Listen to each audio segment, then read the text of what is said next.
Yeah, yeah. Party people, let me see you now. Throw your hands up, yeah. We got the good rhymes, we're making the good times. We're taking over your mind and we getting the good vibes. Now you're telling me don't stop the melody. Good times ahead of me, yeah. We got the good rhymes, we're making the good times. We're taking over your mind and we getting the good vibes. Now you're telling me don't stop the melody. Good times ahead of me, yeah. We got the yeah, yeah. Party people, let me see you now. Throw your hands up. We got the good rhymes, we're making the good times. We're taking over your mind and we're getting the good vibes. Now you're telling me don't stop the melody. Good times ahead of me. Yeah, we got the good rhymes, we're making the good times. We're taking over your mind and we're getting the good vibes. Now you're telling me don't stop the melody. Good times ahead of me. Yeah, we got the good rhymes, we're making the good times. We're taking over your mind and we're getting the good vibes. Now you're telling me don't stop the melody. Good times ahead of me. Yeah, we got the good rhymes.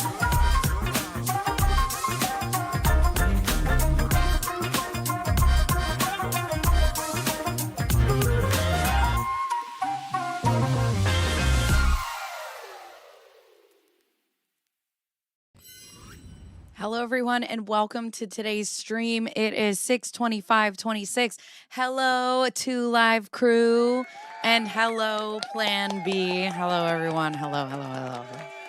As you can see, I have been heavy smoking in Hoboken. Who's in the chat? We got El Jacod. It's very different with the scratchy voice. I see Bruce. I see Mr. Pike, Henrietta, Morak, CLT. CLTDOCMD. Hello. What do you want me to call you? Mrs. Bell, Mary Smith, Sheebs, and Jen, and Toadette, and Allie, and Vilmarie, and Dan, and Jacob. Hola, Jacob. I don't know. That's actually, it's, I think are you Greek? Because I just put Spanish and Greek in the same. Bally Life, Mallory, Marcy, Josie, hello. I am feeling better. My throat is hurting a little bit. My voice, I have this voice now, and my father moved to LA and we burnt the meatballs. Okay. So, a little housekeeping before we get together. Okay. I am working on trying to figure out my long form schedule. I know that everybody came here for long form. I ended up turning into a hi Bertha. Ended up turning into a streamer. I don't know how I got here. You just evolve. You just go where the wind takes you. But I am gonna work on some more long form videos. Just give me some time. That'll be more when the kids go back to school. The kids go back to school in August. So for June and July, okay, this week I'll be on Monday, Wednesday, Friday. So tomorrow at 11. Next week, I should be on all 5 days. My mother-in-law is coming into town. I should be on all 5 days at 11 o'clock. After that, I think I'll be on Monday, Wednesday, Friday at 11 o'clock because my son is not in school anymore for the summer. So we're just going to have to figure it out. I'm going to tell you the day before I go streaming because I'm a mom and I'm essentially a single mom with a job. My husband is always working, never home. I'm not even sure what he looks like anymore. I don't even know if I could pick him out in a crowd. Nice shirt. Thank you. This is for our bowling league. Our team name is Splits and Giggles. Isn't it so fun? You're here because you're intelligent, insightful, entertaining, a good mom, a good wife, a decent daughter-in-law, and a drop-dead gorgeous. And anyone, did I miss anything? I am extra crispy. So, about scheduling, thinking I'm going to be able to remember it. Just know, Bruce, if you're here, I'm here. Gamer, accountant, 47, thank you for those jewels. I appreciate it. Big clap for the mods in the chat. Big clap for all of you guys being up at 8:30 a.m. or whatever time it is for you. Big clap for me. Whatever. Anyways, okay. So I noticed that we were doing Michael Marraccini lore, right? Okay, listen. Forgot you funny as heck. So we were doing Michael Marraccini lore. Listen, I'm dedicated. I'm dedicated to knowing the ins and the outs of everything going on in this case, especially before we go into trial, because we're all hoping that that's where we're going. And then we got into maternal instinct because that was close to this case. And then I started talking about that case. So I think, no, justice for Mr. Bears. No, I am the star. So we're going to get back into the Michael Marraccini lore. Do you guys want long form videos dedicated? Do you want long form here? Maybe I do a long form, then we talk about it here. I don't know. Justice Jacquard, whose side are you on? Whose side are you on? Getting ready for a doctor appointment. No. Why are more of you coming in on this, Justice for Mr. Bears? Never. Never. Oh, God. All right. Anyways, so we left off in the Michael Marraccini lore with the fact that she was inpatient. She was talking about go where the lead takes you. I want all the things. I'm trying. I'm only one person here. Live all day, every day. I know. Me too. I wish. So we were talking about how, let's see, where were we? Let's go here. Okay. So this is where we were. We had that, though she was allegedly abused, strangled to the point of death, she was sending him texts about how excited she is. It's hot. It's going to be 85 degrees here today. Hi, Toadette. Hi, Wallace. Hello. Then she talks about the Christmas gift to Dubai. Then she talks about how even though he tried to kill her, the way you treat me, the way you talk to me, the way you care about me, how you're physically, emotionally makes me feel the kind of love that I don't feel like I've ever experienced. You know what I didn't even think about is my Laura voice with my new raspy voice that I own. And we will be here live, long form shorts or whatever. Thank you, Michelle. Mr. Bears. God damn it, Bruce. No. Okay, so where we left off was the fact that Laura Owens tells Michael Marraccini that David Katz says that he will make $150,000 a year if he does the radio show. So immediately after your stream with Tiff, Jan filed for bankruptcy to be dismissed without prejudice. Really? Dang. Camille! God damn it, Camille. Ugh. Hi, Wheat Toast.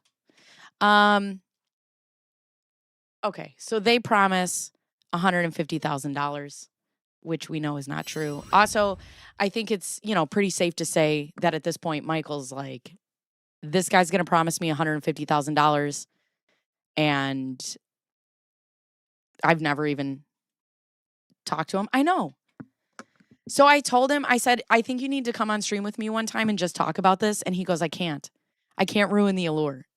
He goes, what if I go on there and they hate me and they don't want justice for me anymore?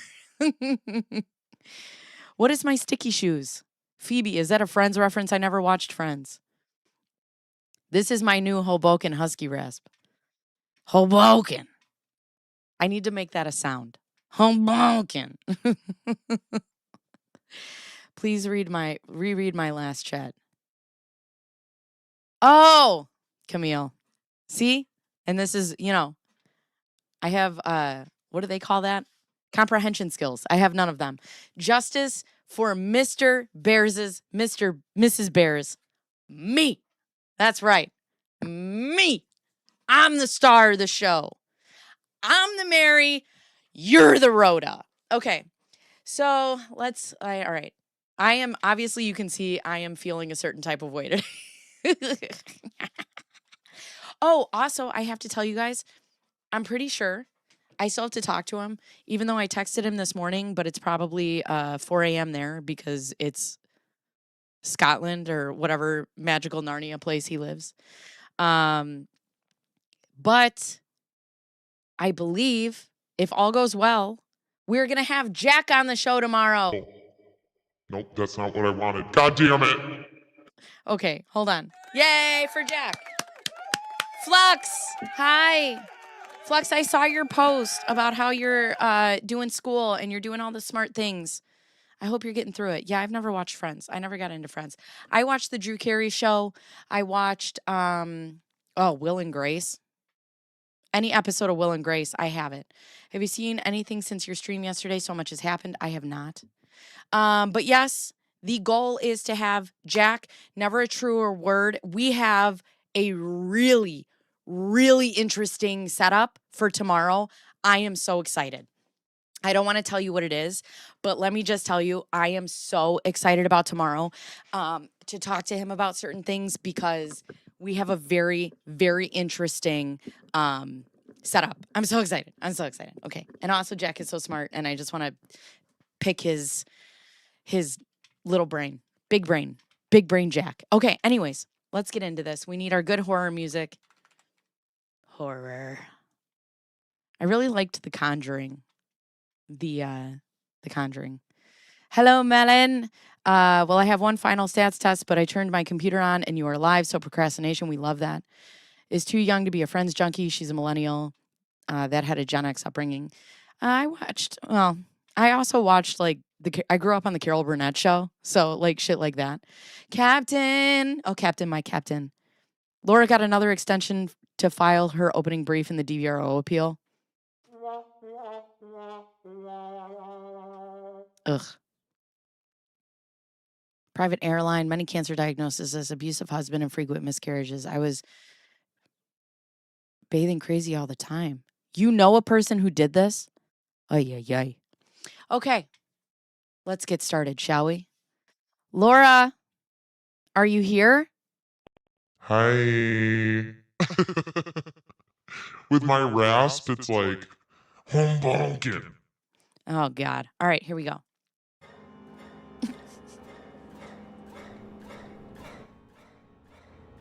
Immediately. I talked to David a bit on the phone. Okay, hold on. What's this trick that Brad taught me? No, wait. No, wait. Oh, okay. Oh, okay. Oh, God. I talked to David a bit on the phone. All I had sent him was the Heather Jarvis segments. He said we sound super connected, and if we can even pull it together more, he feels ready to take it to McVeigh, which he spells wrong, by the way. But he's very pleasantly surprised by what we've already done. He's thinking salary could be 150K plus benefits for you now, and it just depends on what McVeigh's reaction is. Going forward, I just wanted to make things clear on my side that as this super opportunity becomes closer to getting that national syndication. Let's talk about things that have syndication. What has syndication, right? Full House. Like why are you talking about syndication for a show that hasn't even started yet? What are we doing? Opportunity becomes closer to getting that national syndication spot that I don't want to be your friend and co-host. If we're doing this, I don't want any murky lines that could have been avoided initially if we were honest about our feelings. I want to be going on this adventure with you as my boyfriend. It's hard for me to be so blunt, but I've had time to think about that's what I'm comfortable with. If you don't feel comfortable with being over the top about it, I get it. But I will come off a lot more confident and our connection will be deeper if it's past treating each other like a coworker. So basically what I'm hearing is I don't want to do this unless you're my boyfriend. Gross. If that's not satisfactory to you, I will take a step back and let you and my dad do arrangements for the radio yourself and work it out. Gearburb? What is this word? Gearburb? What is this? Gearburb? This is a huge week to make things explode. I'm devoting all my time this week to this show. I want to work as a team and make this fun and romantic too. But if you're feeling like when I go to hold your hand that your reaction is to drop it, restart, then support it, and show you're a team, maybe there is an issue. I'm just trying to be smart. We're so close to contract, and as uncomfortable as this is, it has to be discussed. I hope you get it. Let's talk about this when you get home on Sunday. I would rather talk face to face, not because I don't agree with you, but I want to talk about the future. Mike, are you awake? Super important. I have like a huge day today, and now I'm wired about this and can't sleep. I can just give the show to you. I'll tell my parents I don't want to do it anymore because I can't take this opportunity from you. Did you write back to David? Yes, I wrote him back. Okay. So imagine she really just, I know, we've been out of this for a week and a half and she's just doing the same shit. It's I pronounce that grr brr. Grr brr. Grr brr.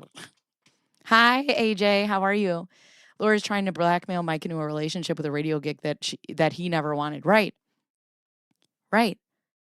I don't understand it. I don't understand. Also, too, if somebody tied me to a job, obviously before my husband, what did I do? If somebody tied me to a job that wasn't my husband based on our dating, I would have had 4,700 jobs by now. Like I can't. Justice for Mike's watch. What? Oh, I'm like, what watch? We haven't gotten that far yet. Where am I? Uh-oh. I zoomed in too far. I've Bradded too close to the sun. Brad gave me this new toy, and now I can do this with almost whatever I want.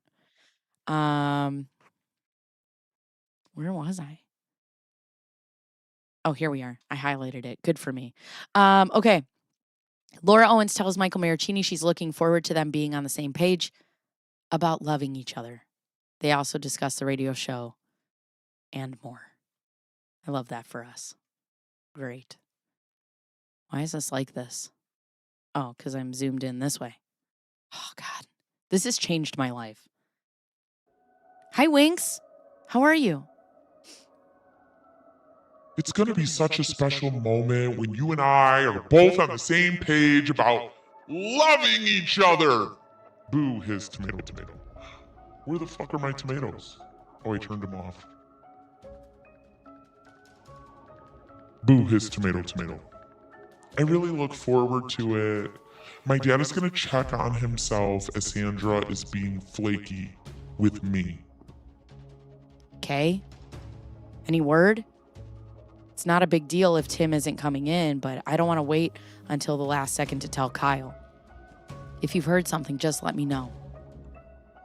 We just heard. Heard what? Tell Kyle he will meet him tomorrow at Commonwealth and then come back for the rescheduled interview.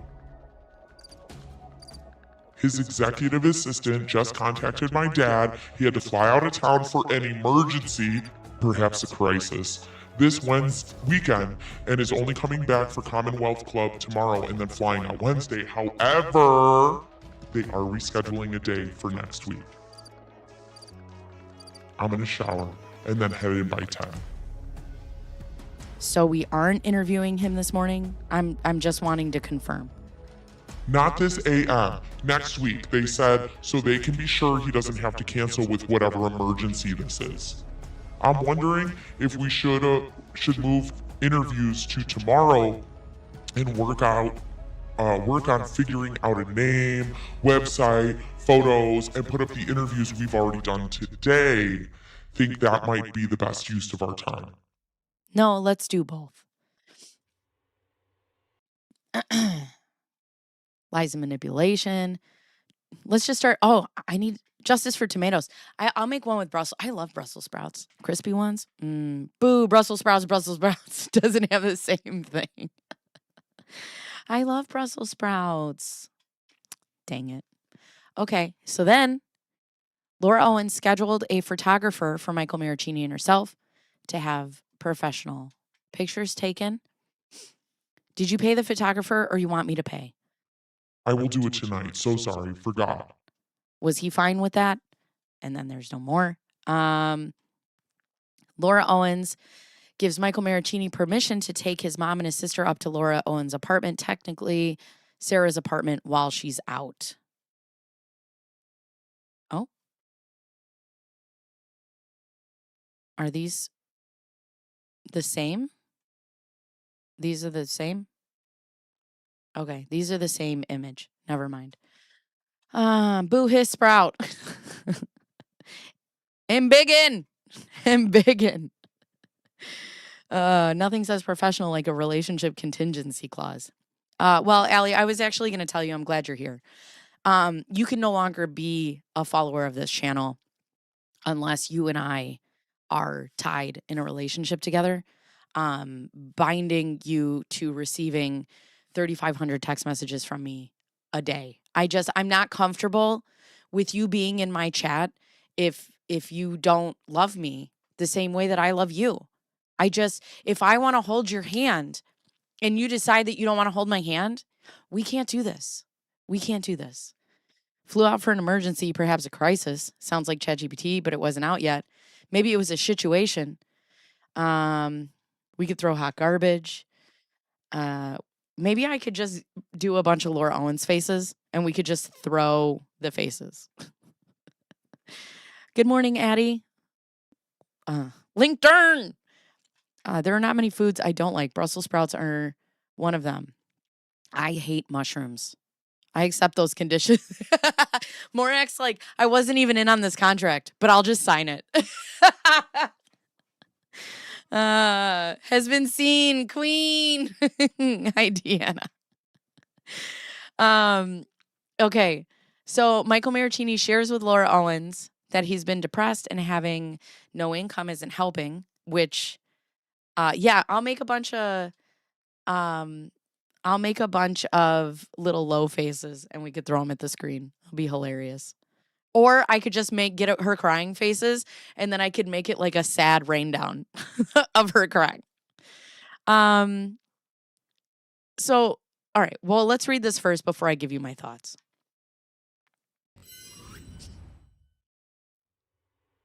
Laura, I don't want to fight. I'm very frustrated right now and have been taking it out on everyone right now. I'm sort of depressed and having no income isn't helping. Meeting your family meant the world to me. You have meant the world to me. But you won't let me share the love I feel in my heart with anyone I know. Most importantly, with you. Obviously, I haven't been perfect, but I can say that I've never done anything to intentionally hurt or upset. Bitch, what? What?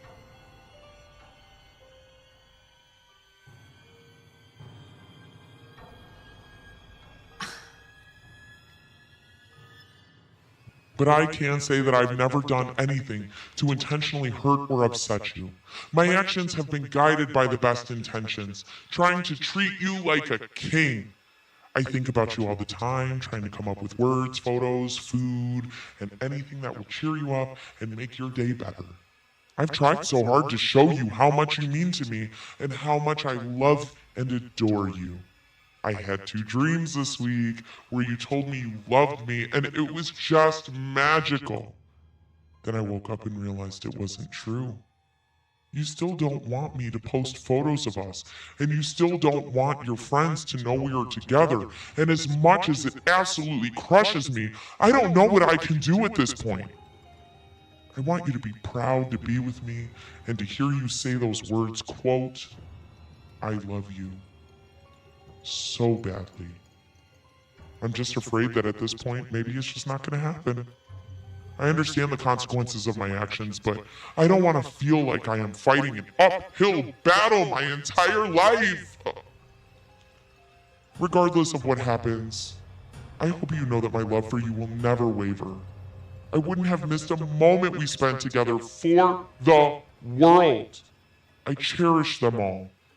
And then I have prayed every night since the middle of June that you would feel the same about me as I do about you. I just don't know when to stop praying and realize maybe it's just not ever gonna happen. Which is probably the toughest thing I ever had to come to terms with. Just wanted to give you some written thoughts to read and let that sink in. Laura, I really care about you and hope you see it over the next few weeks. Okay, let's talk about this. Hi, I'm really depressed and having no income isn't helping. But me, you mean the world to me. Meeting your family meant the world to me. I've done nothing but try to be there for you. You still haven't told me that you love me. I love you, and you won't tell me you love me. You're depressed and you have no income, but me. Me. Just little burritos. Raining low. Okay, I'm going to put that in the notes. It's a raining low. Hallelujah, it's raining low. Amen. Raining low. Got it. Both. I need both. Being unemployed as a man can feel soul crushing. Yeah. Being unemployed for anybody not being able to pay your bills. But imagine telling somebody that you're like, hey, I'm not feeling great because of X, Y, and Z. And they're like, yeah, I don't care. It's Prime Week. Oh, no, that's okay, Cracked Pepper. We're happy to see you. Because it's not even 7 a.m. Right. Mike is so vulnerable and open and honest with her, and she just does not care. Boo! Low. Tomato. Just not 1 ounce. Oh, yeah. Everybody, if you aren't subscribed already, please consider doing so. And if you can, hit that little thumbs up button. It pushes us out into the algorithm so we can annoy more people at 8:30 a.m. Horrifying. Let's see. Is this the anniversary of her first prayer ever? Do you guys think she prayed to Dave, our Lord and Savior? Didn't someone write this story already? Let's see. He doesn't love you. Right. If I told somebody repeatedly that I love them and they were just like, I'd be like, hey, man, should be, watch out, man. It's a raining lows. Holiday, yeah, it's a raining lows. Ramen. Oy.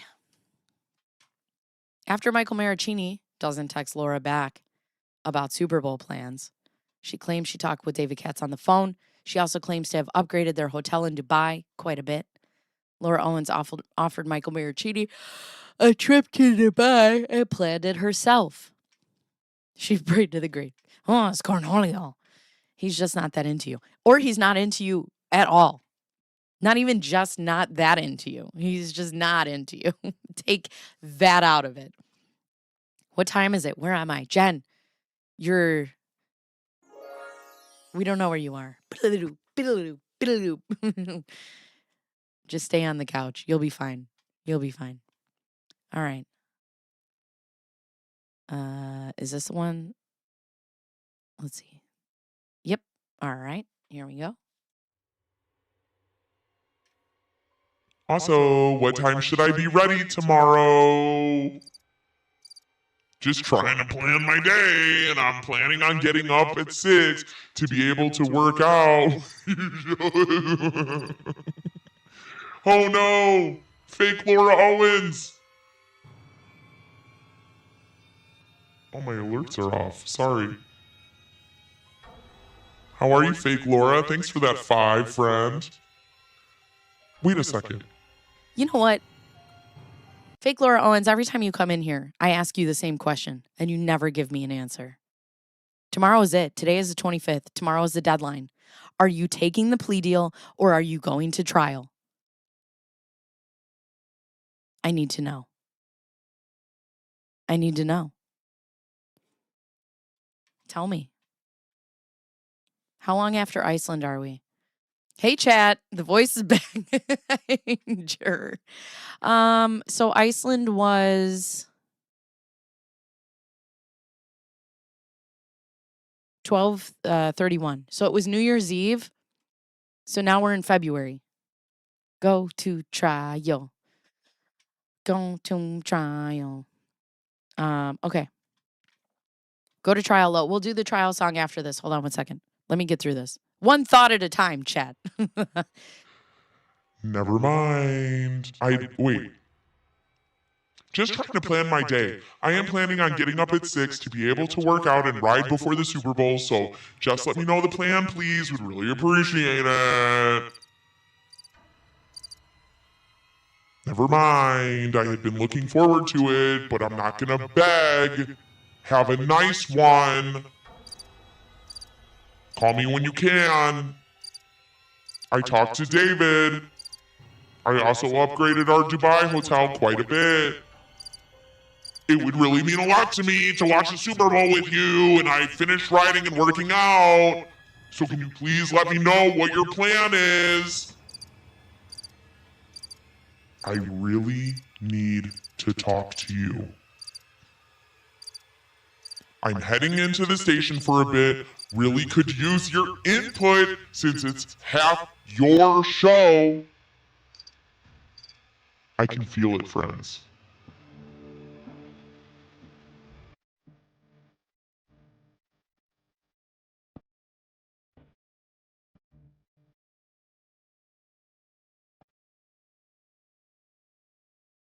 I am going to splice all the shows we have done so far and send them to Lena in IT so we can have them posted tomorrow morning and have no more backlog. Have we settled on a name? We'll also be working on getting interviews and the schedule for next week, next 3 weeks out. David said we can wait to send him one more interview if we have someone else who we think would be a great one this week. I thought we should wait for Chris Farrell. Ooh, this boy's busy. He's not answering a goddamn. I don't know why, Flux, every time I see you scream this in my chat, it makes me laugh. I love it. Oh, my God. Ugh. She got an extension on the plea deal again. No. What? No. No. No. No. Having the babies tomorrow if you don't take the plea deal. Here late playing fast speed to catch up. I always feel so bad for the people who are playing it on super speed. I know how annoying I am in regular speed. I can't imagine 1.5. She's about to have a crisis. Oh, God. Mother's Day cookies. Ew. What? Her patterns haven't changed. She just goes down her list of manipulation tactics when she feels a guy pulling away and not responding. No escape. Yes. I love that song. And I just know I do it in real life too. I just see you at your desk. Oh,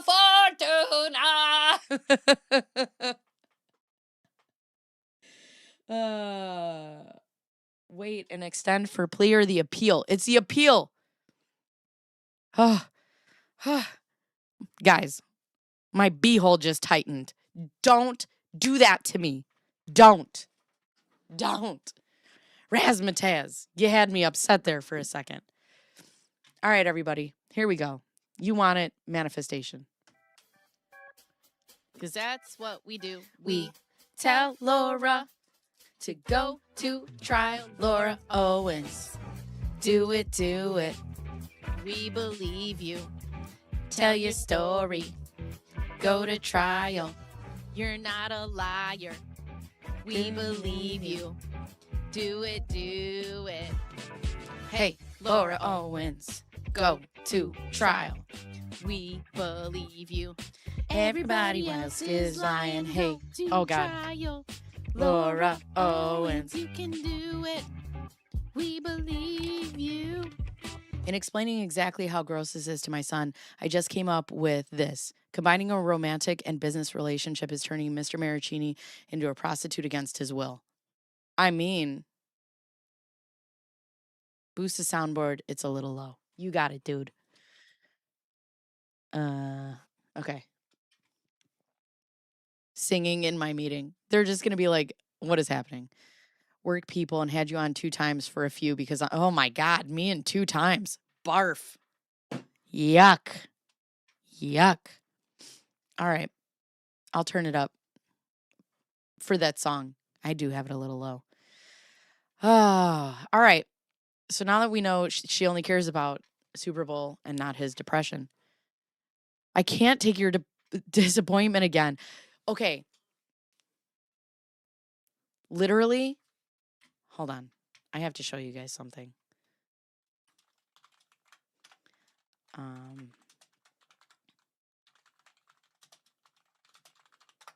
Okay. Literally, this was me.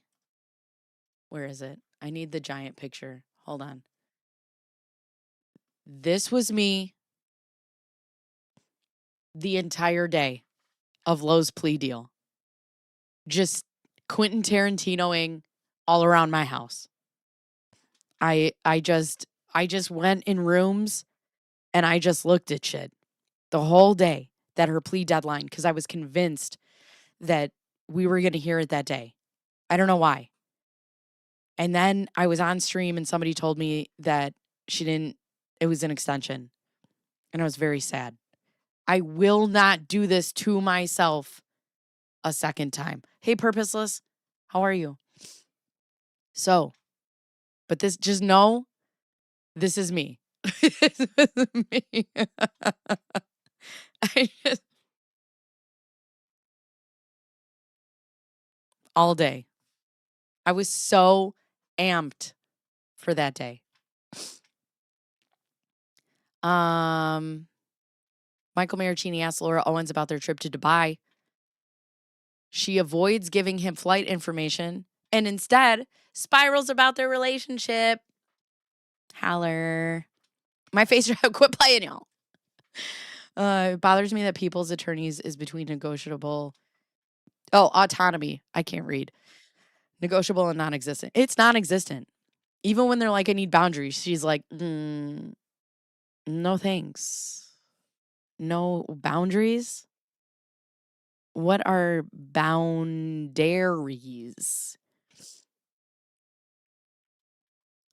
Listen, I do hope that we go to trial when my kids are in school. It's going to be much easier. Yes, so a new podcast episode just dropped. I have not listened to it. No spoilers in the chat. She thrives on disappointment. It's her lifestyle. Oh, God. She will take the plea at 8:59. You know, fake Laura Owens, if you're still here, I just asked you that question again. Why do you keep ghosting me? Why do you only ghost me? Just tell me what I want to know. Just tell me. I just want to know what you're going to do. Oh, here we go. What are the dates for Dubai? My sister and Colin are going to be in Europe. March 1st through the 8th. Do we have any more details? What info do you want? Sorry, just got back. Had a long dinner with my mom. Just any details, times, locations, anything? I'm going to fucking Dubai. Could you throw me a bone here? Help me out? Sure, I can get it. I booked the whole trip. What do you need it for right now? Oh, and now you don't pick up when I had one more thing to say. It was important to me. I don't know what to do. I think I have the answer, and it breaks my heart. I don't know any other part of me to give to you. If it's not enough for you, we both know what to do. And you know I have loved you with every part of me. Something in you doesn't want me, and you need to listen to it. But the other part of me says, you do love me, and you're scared, because I can't take a fucking hint. And if that's the case, I love you. It's just like, It's like a whole stream of consciousness that she has in these text messages. It's the same thing, except I had it about okay, so we rotate between the air fryer and the oven at home. And a lot of times because I try to make sure, okay, so the way our house works, because my husband gets home at different times and he also just tries to eat super healthy meals, I make dinner for me and the kids, and then my husband comes home and makes dinner. I try to make sure that either the pans or the air fryer is clean, depending on what he's eating. He rotates between turkey burgers and chicken meatballs and chicken breasts, whatever. So the other day, I was like, hey, are you using the air fryer tonight for your dinner? Because he typically has the same things, but I just want to make sure that they're okay and ready for him. And he didn't answer. And I was like, because I can use one side of the air fryer, but just have it clean for you. You know what? Never mind. I'll actually just use the oven. It's fine. I'll just put all these chicken wings in the oven. And he was like, hey, great conversation. Because it was just me as like a stream of consciousness. This is the kind of thoughts that I have about my daily life with chicken wings. Not like relationship shit. It's wild. Boundaries. The dairy that has been bound. Oh, yeah, and a new one. Okay. My favorite part of the new podcast is when space aliens visit. God damn it, Bruce. I said no spoilers. When is the response to the plea due? That would be Monday, June 29th. We have a busy couple of days next week. Can't wait to listen. He gave them a great deal. Fuck! Stop telling me about the houses that Clayton sold to the space aliens. Anyone want to take bets? She'll have her lawyer announce she's taking it, and then she'll have a panic attack at the idea of accountability, at which point she'll withdraw. You know, here's my question that I'd really like to ask. And it sucks. We don't have any of the lawyers in the chat. I am summoning a lawyer. Somebody. The tilted uterus lawyer, or Patrick, or MG Law, anybody. Is it possible to take a plea and then not want to admit to the terms, and then the judge is like, no, we're going to trial? Like, if she's like, do you admit guilt to count 1? And Laura's like, no. Can they just be like, what the fuck? On the eve of the hearing, is she so for real? This is a real person. This is too much. There is a new pod. Yes, I think there's 2 coming. When Laura loves a man, she strips him of everything that makes him unique, strips him down to a shell, then imposes her ideals on him. And when he doesn't act the way she wants, she flips out. I'm joining late. I was listening to a podcast about socialism, but Lo is dissing air fryers or something now. I don't think we will hear anything about acceptance or non-acceptance until Monday. I'm getting my hopes up for Monday. I am. When you label me, you negate me. I'm a rat girl and we rarely clean my air fryer. It gets hot enough to kill germs. Half-ass fashion, stop it. Ugh. Has never asked me about my air fryer. Happy Thursday. Hi, Steph. It's due Friday. I think we won't hear till Monday. Cow ties. Yes, bacon, stream of consciousness, texting. What? Okay. All right. Everyone. Eyes up here. Eyes. Hands up, mouth closed. Okay? Hi, John. Hold on. No, they're not. Alfred plea is not. Isn't that an Alfred plea kind of thing? But I'm just saying, if she takes a plea deal and then she's like not going to admit it. I don't know. Yeah, if you take the plea, you have to admit guilt. There's no Alfred plea. I've witnessed where a judge wasn't satisfied with the defendant's allocution. So he says we're going to trial. Hell yeah. I'd love that. An Alford plea is where you admit you lose, but you don't admit guilt. It's a British thing. It's also an American thing, but she cannot do it here. It's called a plea of no contest, but it has to be offered in the deal, I think. Let's see. Hand up. Okay, everybody pay attention. Okay? Eyes on me. Eyes on me. Okay. Tomorrow is the plea deal deadline. I need to make like a graphic and then just put it on my socials. Tomorrow is the plea deal deadline. She either takes it or she doesn't. Monday is a status hearing in the morning, which is where we will hear if she took the plea, she extends it for some god-awful reason, or she's going to trial. Monday, the 29th, is also the Michael Marraccini appeal dismissal. June 30th, the last date of June, is the meeting of creditors for Jan and Ron. Oh, no, it's not anymore because they dismissed it. And then it would be their hearing on July 1st, but I think that's over now. Not an attorney, just seen lots of LawTube. All right. Hey, listen, I'm not a doctor. I just play one on YouTube. We need a countdown timer. Yes, I thought Elmore said she could take the deal all the way through before the verdict is read. Yeah, that's a possibility. That is a possibility. I'm not a lawyer, but the judge can deny the plea if he doesn't feel like she is entering the plea of sound mind or in good faith.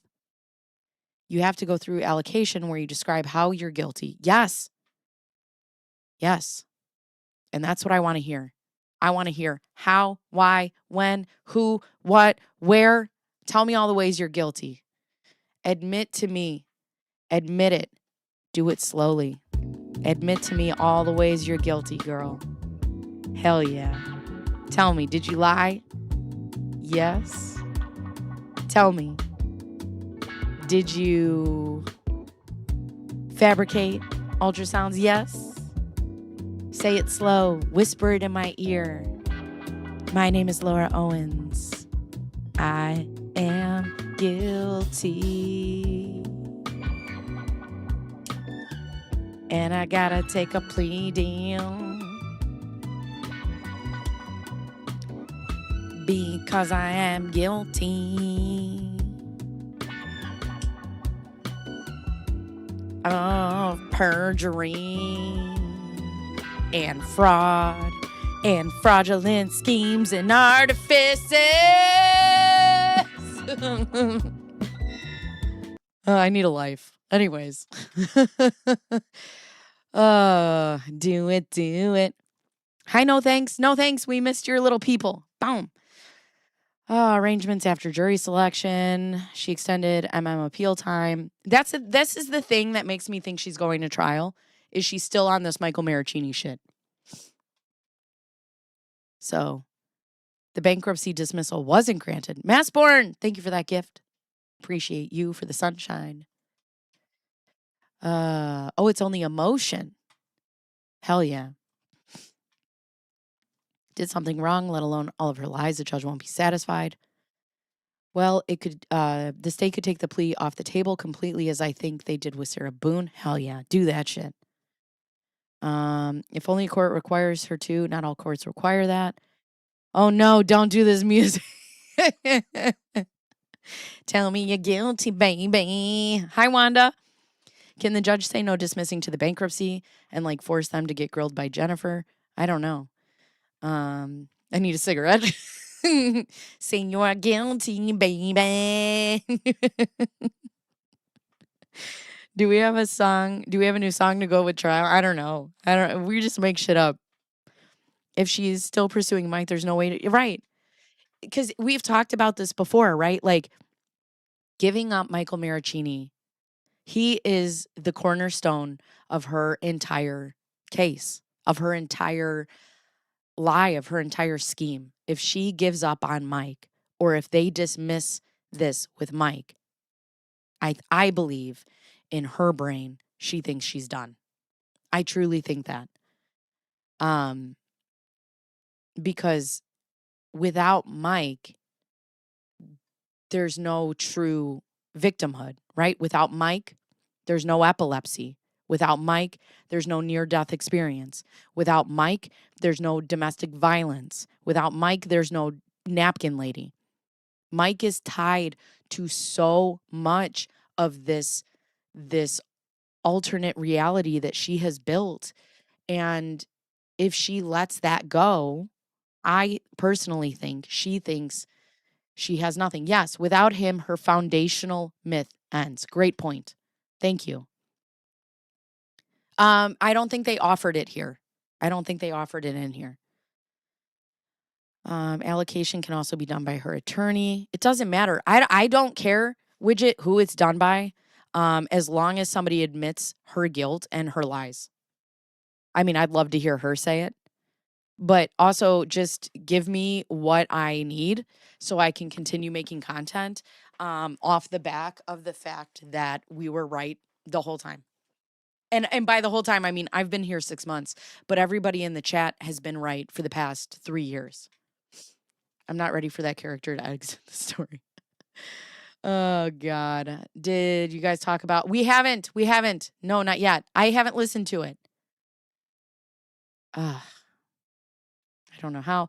Been preserving her victimhood and telling her she's invincible. She's going to trial. Yeah, people are really torn. No spoilers. Right. I wonder if she's doing these extensions to drag it out and never actually files the appeal brief. Yeah, I mean, maybe. I mean, that's what she wants, right? She wants to keep Mike tethered to her. She doesn't care how she does it. She just wants to keep him in some sort of way that she can still have her tentacles around him. Her cards aren't from from the same deck. Mike's foundation for her house of cards. The whole Laura Owens Insanity to work, recommending the podcast and YouTubers, including Bacon, and now I'm behind 20 minutes. I'm sitting here staring out my window. How is this someone's reality? I just imagine you, I don't know why, with a cigarette, just like, what's going on? And I cry. Oh my God, do I cry? Could also see where Laura has an absolute sobbing breakdown where she's completely unintelligible on the record. Yeah, I don't know. I don't know. But we're getting down to the wire, friends. We're doing it. We're doing it. All right. So after that, after that, Laura Owens claims to have spoken with David Katz about the radio show and says she's reinvigorated. I thought you were leaving me and don't love me. But you know what? It's fine. It's fine. I love us. I love us. Michael Marraccini tells Laura Owens he's going to start interviewing with other companies next week. And if he gets a job, he'll drop the radio show. Michael implies Laura Owens has told him she is being paid $250,000 a year by KGO Radio. Laura is lucky to have Michael Marraccini. Here we go. Here's the email. Wrong one. Sorry. And are you done with radio after tomorrow for sure? I spoke with David today while we had a break in LA, and he said he didn't get that vibe from you. You talked to David about it? Yep. We talked for like 2 minutes when I was seriously driving. What the fuck does that mean? Yep, we talked for like 2 minutes when I was seriously driving. Okay. I'm going to start interviewing with other companies starting on Monday. I will keep doing this while I interview, but if nothing happens by the time I find a job, I will take something in real estate or tech. I understand. That is a smart move, but David got me so reinvigorated. Coolio. He said that KGO is spring training, I feel. I don't know how you say that when they are paying you $250,000. How I say what? I'm begging them to move this along as quickly as they can. Do you get something started? Did you get a chance to look at the cool places I sent you? But also been missing my kind, handsome, very intelligent boyfriend, who also has the world's biggest dick.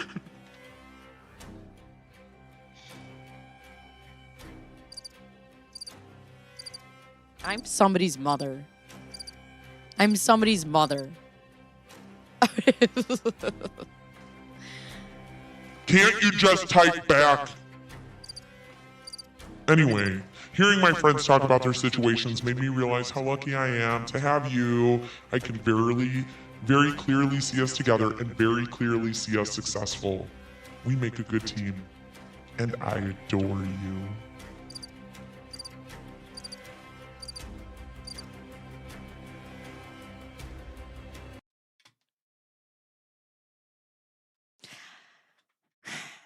So I had a bags tournament this past weekend, and I ran into some people that I know. And they were like, "Oh, what do you do for a living?" And I was like, I'm on YouTube." And they're like, "Really?" They're so intrigued by it. And they're like, "What do you do?" And I'm like, "True crime stuff."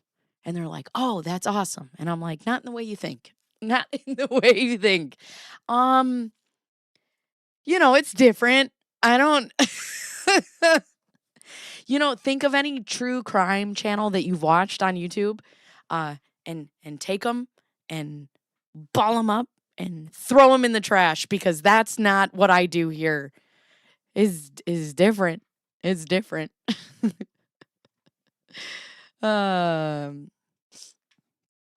Seen a podcast from 6 years ago. Wolf of Wall Street had Laura and her mother on 6 years ago. Really interesting. Oh. I hope the trial starts at 7 a.m. so she can whine about how early it is. Hell yeah. Finally got my dad to listen to the podcast and then show him Bacon's video about Gingras, the motion to compel lunch. And he was like, "Is this a reality show? Are these people real?" Including the statement of facts. Scottsdale traffic is serious. John, I would laugh so hard if the judge could somehow alter business hours to start at 7 a.m. just for this trial. How does one seriously drive? Hi, John. Is her face stern while driving? Wait, if she is being paid $250K from the radio station, how is that not a W-2 job? Yeah, or a 1099. Great point. Wonderful. Yes. Yes. Ugh. Is she lecturing others from behind the wheel as opposed to silly driving? Just silly driving. She can take the plea, admit guilt. The judge can accept her plea, and then the judge can refuse to adhere to the stipulations and believe their own sentence.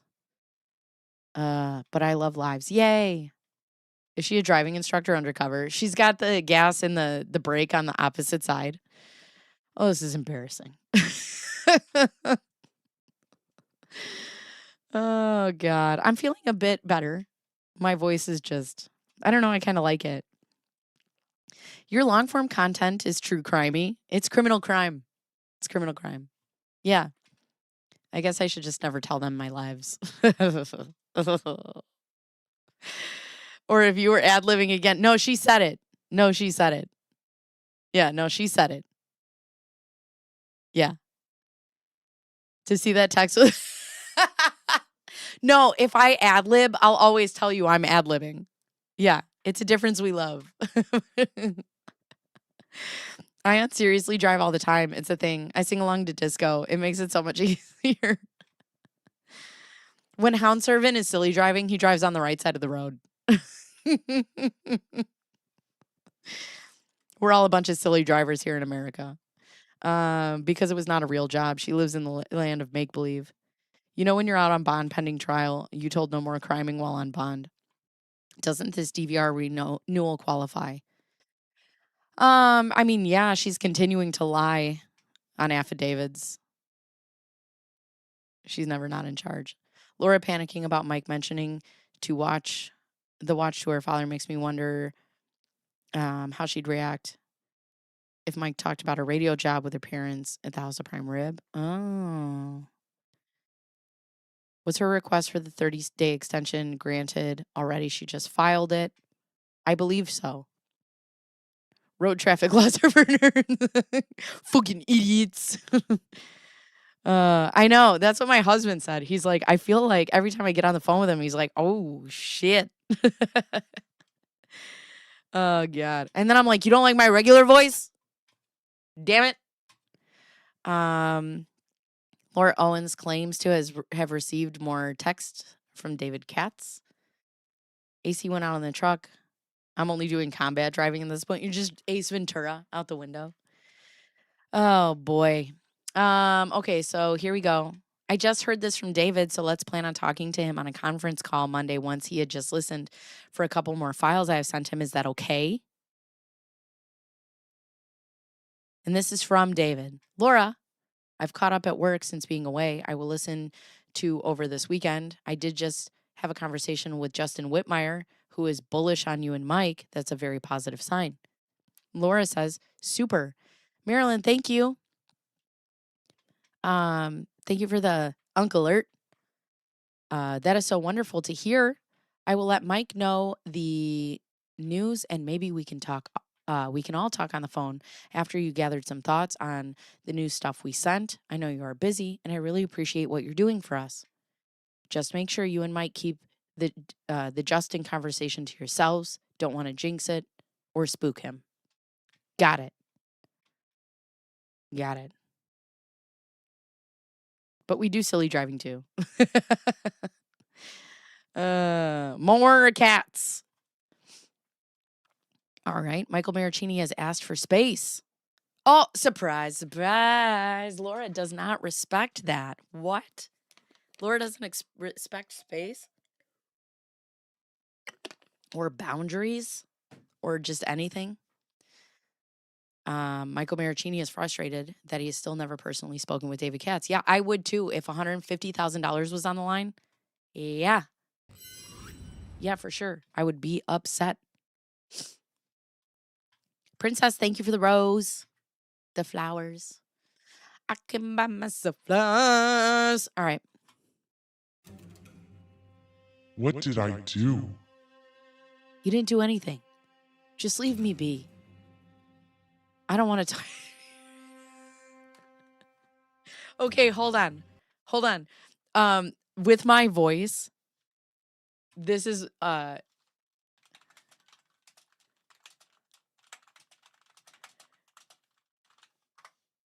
okay.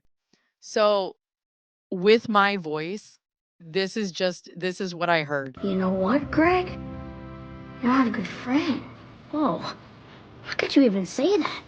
I'm a great friend. If you were a great friend, you would have told Mr. Winsky the truth. Okay, one thing. You can't get mad. You only care about yourself. You hated my cartoon. You made fun of my clothes. You disrespected Joshy. You broke my hand and you didn't even seem sorry.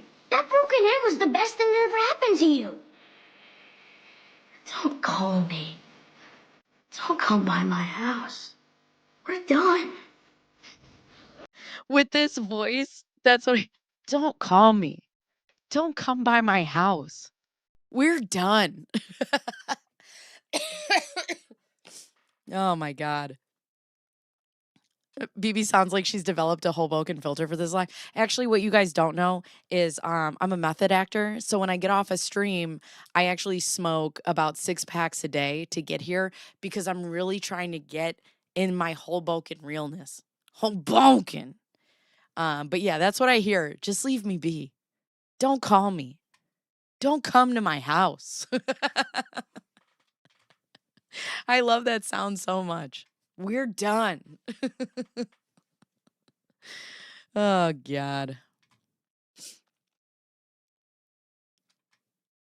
So he says, you didn't do anything. Just leave me be. I don't want to talk right now. I can come pick you up right now, and we can go talk to Mike Anthony at the station or talk to David on the phone now. I'm happy to talk to either or let you, after you just hung up on me, and have been so cold to me. It's super upsetting to me. You have literally no idea what a huge deal that thing is with Justin. And you just shrug it off. That's absolutely enormous. Like your penis. I'm ad-libbing. It's not like I can just snap my fingers and get you a six-figure deal. David literally thought nothing of us being together, and I never would have told him if I wasn't asked directly. I didn't think to lie to him. If you don't want to wait till Monday to talk to David, that's fine, but I really don't deserve to be treated like I'm the bad guy when I have tried to be your biggest ally and supporter during this time. I told you. I don't want to talk to you. And you have called me 7 times in 2 hours. I wanted to relax at my house and do nothing. For some reason, you don't get that and keep asking if I want to call or meet people. Also, it's been 3 months of this radio gig, not 1 week. I'm tired of talking about it and seeing no action, which is why I'm frustrated. I don't know why I'm always having to talk with you about it when it's not you writing me a check. Bitch, hell yeah.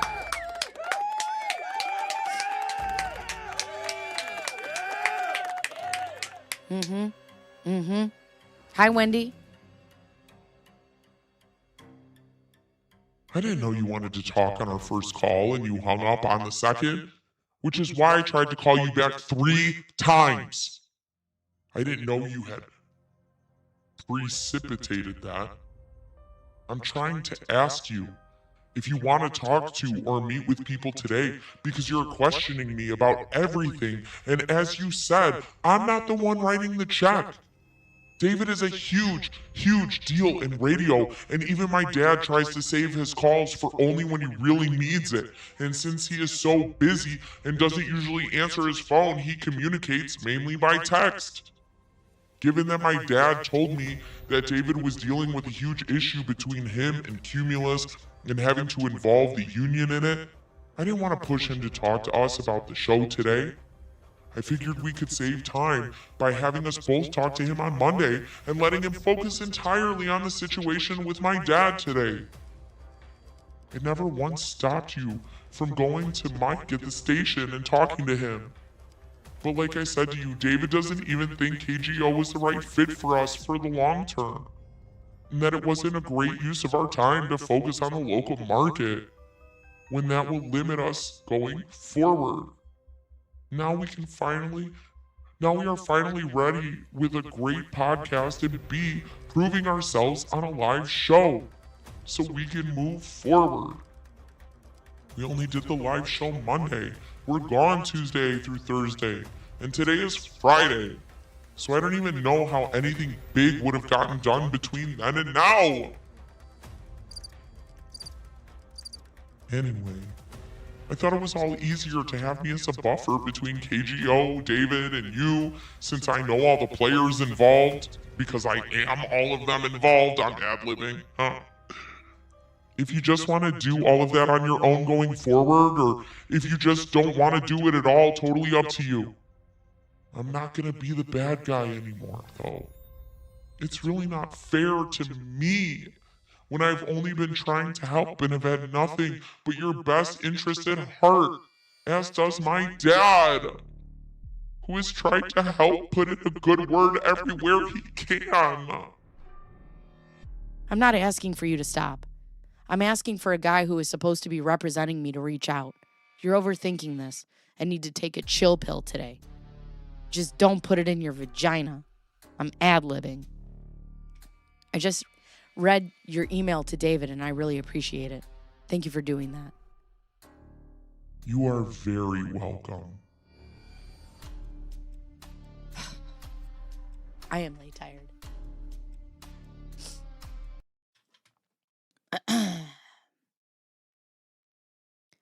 I mean, I know I said I could get you this huge deal, but that doesn't mean I can.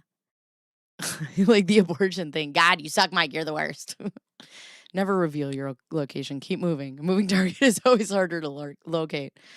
Hi, no thanks. Mic drop. See what I did there? She is draining. I cannot even imagine going through this. No. No.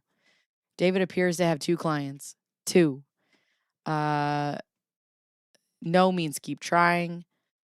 Let's see. If the man I loved told me he was depressed, I would ask him if there was anything I could do to help and just listen to him. Also, do that thing, right? Like, I need my space. And she's like, no.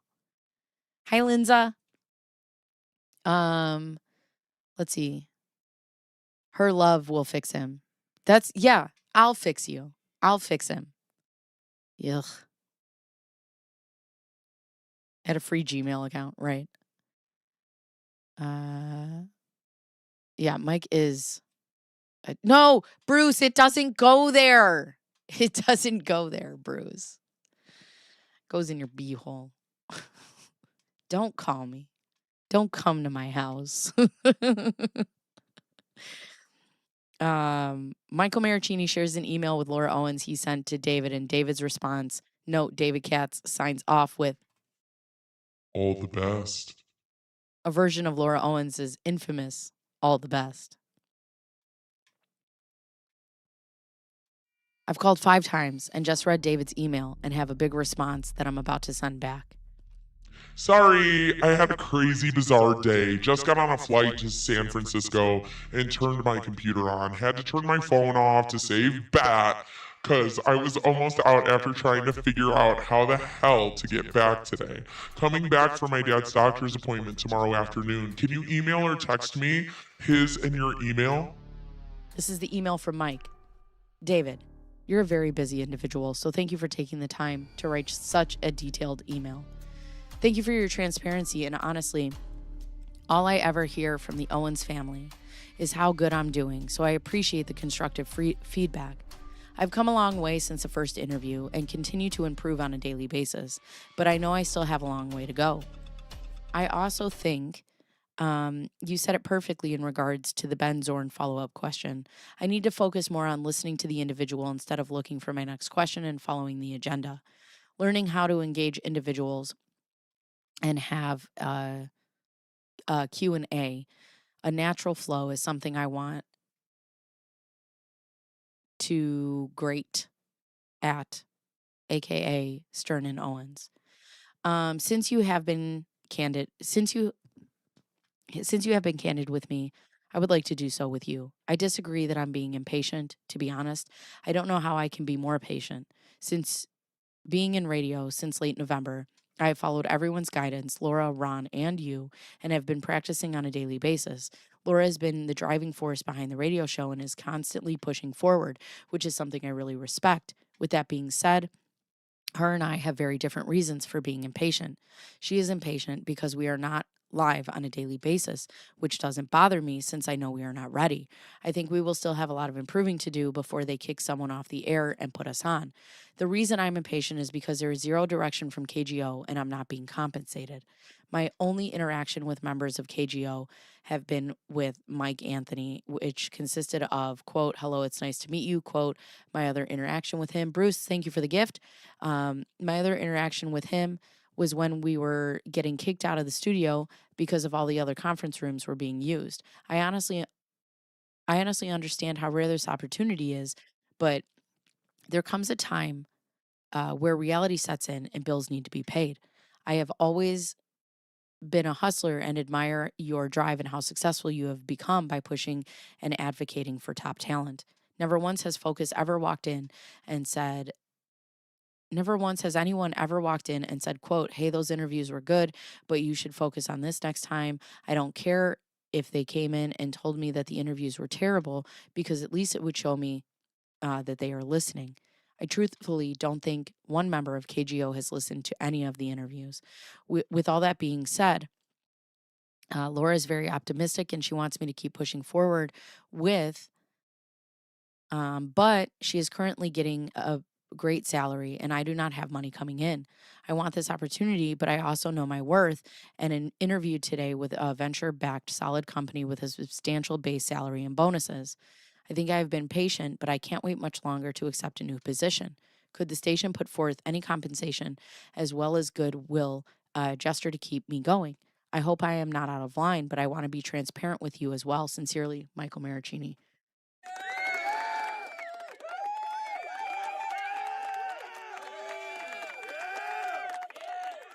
Closed mouths don't get fed. Period. And that's the thing. Michael needed to send an email and be like, I am doing all of this work for nothing. I need to get paid. I need to get paid. Yeah, I'm really excited to talk to Jack. And also too, why is she, if she loves him so much and she's getting $250,000 a year, why isn't she like, listen, I'll cover your bills? Doesn't agree to terms. Yes, it is. Judge decides the next step. Copying email to text. Where's the header? The old horse. But she's never had a paying job, great salary. Right, but I would also love if I truly loved somebody, right? I'd be like, "Listen, I know this is hard. I'm getting paid a substantial amount of money. Let me help you out. And then you could pay me back when you get paid." Also, none of this is real. There will be no logic here. Is this when Laura cut him? Oh, did she? You didn't answer, and I have one more thing to say. It's important. Me. Exactly. Oh no. What happened? Mike. Oh, here's David's response. He said, "Oh no. What happened?" And then here's a response. My sincere apologies for the last minute schedule change. This is from David Katz. I know Laura tried to put you in the call, but I'm presuming you're at your meeting and unable to speak. I'm about to walk into a slew of afternoon meetings, but let me try to fill you in. You both come off confident, smart, articulate, and have unique points of view. Cadence was excellent. The interview with Ron was the shining moment. Goes to show how having an experienced interviewer can make you come out of your shell. Laura was more confident out of the gate, but you got better and better. Are you fucking kidding me right now? This bitch is really complimenting herself in a message that she sent from David to Mike. Laura was better than you, sorry. Biggest thing for you to work on, energy level. Timing for a show like this is very propitious. People are getting tired of turning on the radio and hearing Trump, Trump, Trump. The fact that you two got into it saying you will not be talking about politics is a welcome respite. Saw a missed opportunity for a great follow-up question with the Ben Zorn interview. He mentioned, quote, juice cleanses are bad, and neither of you asked why. As a listener, I thought myself, all of my friends are doing juice cleanses and I need to lose 5 pounds. Why are they bad? All this prep work is great, but try to be more informal and not just ask scripted questions. Howard Stern is the best interviewer, in my opinion. Owens is a close second. And he claimed to have never prepared questions for an interview. You know, this David Katz guy, I think he'd really like me, guys. Do you think maybe I should call David and he could be my agent? I never prepare for an interview. I mean, I do a little bit. I like to have questions and circle back, but I mean, I think he'd really like me. He did some background work, but he listened to people, and that's how he got so much from them. Listen to him. You'll see what I mean. My thoughts have been practice, practice, practice, but I am surprisingly confident this early on that I can go to Cumulus, have a meeting, and let them know your show is going to be something that they need to put on air. This may start with once a week, but that is still huge and would need to have the goal of soon being 5 days a week. They need to have a 3 to 4 minute demo of the best of you and Laura. They will not listen to 3 hours. Find the best parts and splice them together. Leave them wanting more. When can I get this? Laura sounded hoarse on the phone. Do not do a demo, anything with her voice like that. Both of you admit to being impatient in many aspects. And while this drive is what has gotten you to where you are so quickly, it can be a downfall in that you don't want people at the top to get annoyed this early on. If it's like Larry Bayer had 2 up-and-comers on a AAA team. He might be extremely excited about their potential for the Giants, but he's not going to want them to be hearing from them every day while they're playing in the minors. But they're still getting fucking paid. Wait to act like you're Buster Posey until you've hit the status of Buster Posey. Who the fuck is Buster Posey? And they won't be able to get enough from you. I hope I'm not coming off harsh, but hopefully you want the person representing you to be straightforward. Again, sorry I missed you today. Talk soon. All best. Wow, that's a lot. He told me he was going to send you a quick email and that I should fill you in, but I guess no need to. So, and he never answered why Mike can't get paid. Why can't Mike get paid? Why can he not get compensated for the work that he's doing? Was she really getting paid? No, probably not. No. She got the extension. No, I think this is David's note that Mike replied to. Supposedly, this is from David Katz, and this is from Mike. It's out of logical order. It's possible the judge says go to trial if she. Oh, okay. It's from David Katz. Laura's like totally awesome, but you sucked. What I was. David for shady business. But not at Gmail. Yeah, he's a real agent. All these people that she uses are real people. Yeah.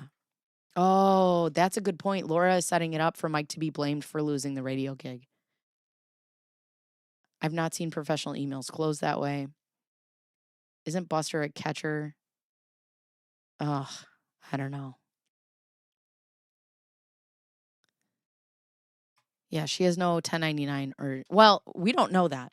We don't know because they don't like to put in all their documents. So we don't know if she has a 1099 or a W-2 that's ever existed anywhere. He can't get paid because it's not real. I know I'm trying to logic. Leave me alone. Leave me be. How did the interview go? Really, really good. Details! Congrats! It was a 3-hour interview and they wanted me to be a lead, which means I will manage 8 people. Out of the 250 people, I would be in the top 20 of the company, maybe top 30. That's fantastic. So they offered it to you? Not yet. I'll find out more over the next few days. Hell yeah. I love some confident shit. I love that Mike went in for an interview and he's like, yeah, they're just going to put me at the top. Oh, he was a San Francisco Giants baseball player. Okay. She paid him a little, but eventually, yeah. No, I know that she testified. Okay. I know, okay, you're assuming that everything she says is true with that statement, right? I know that she testified under oath that she has never had a 1099 or a W-2. What I'm saying is, if that's true, maybe she has had a W-2 or a 1099 and she just didn't fucking disclose it because that's also an option for this family.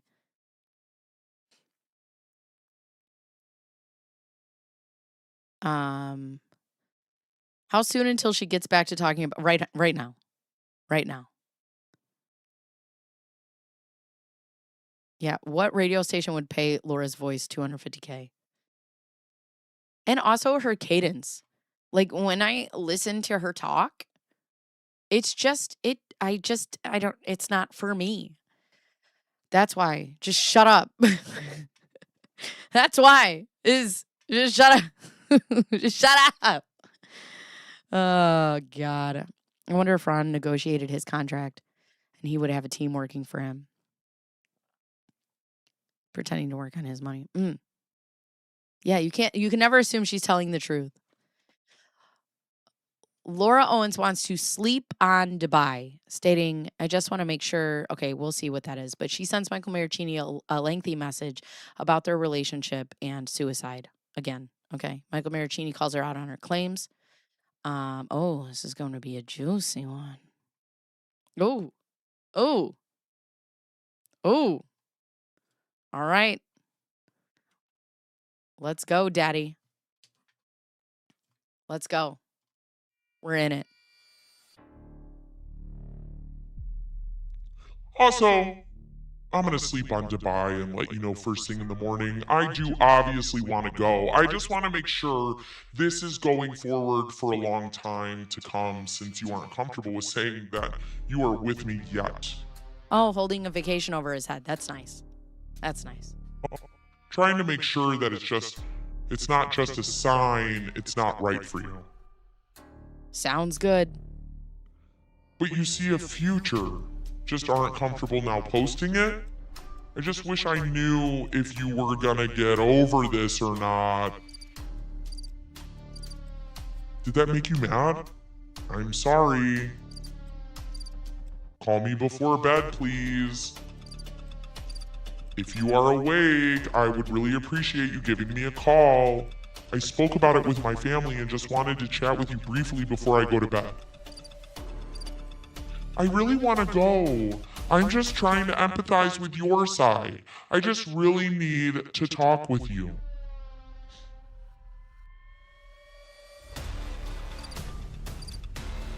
Since you agreed to hear me out, I want to send you a note.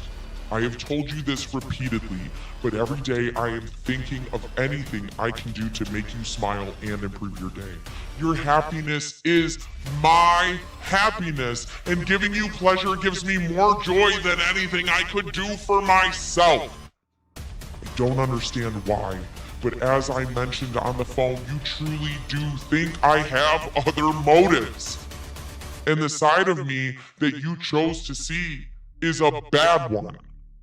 After our conversation tonight, I see that you view me as selfish, booking trips in my own benefit, insecure, dramatic, having these conversations because you think I enjoy them, manipulative, always trying to think of ways to lock you in, and a liar.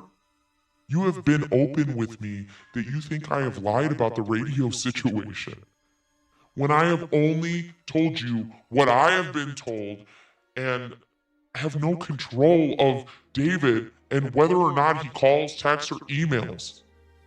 His status as an agent is intimidating to me, and I don't want to change his positive view of me trying to push him. These are all horrible qualities, and no one has ever questioned my intentions like that before. If anything, I wear my heart on my sleeve too much, and am horrible at hiding my true emotions. Meanwhile, I literally always try to see the good in you in every situation, and have a hard time thinking you could ever be the bad guy. After my 26 years, this is the conclusion that I have come to. The point of a relationship is to be your partner's number one advocate, to look for the best in them, but also be honest enough to tell them when they are not being that way, to show them appreciation, have things to look forward to, and be moving in a forward direction at all times so that you are always working to help the other one achieve individual goals as well as being the best couple you can be. Feeling suicidal was the most terrible feeling I've ever had in my life. I am so embarrassed and sorry to my family members. I have such high goals and standards I have set for myself, and am very proud of the progress I have made. I truly feel more confident than I ever have in my life and have huge goals for my future. I completely understand that my actions have consequences, but I want someone to believe in me unless I prove them otherwise.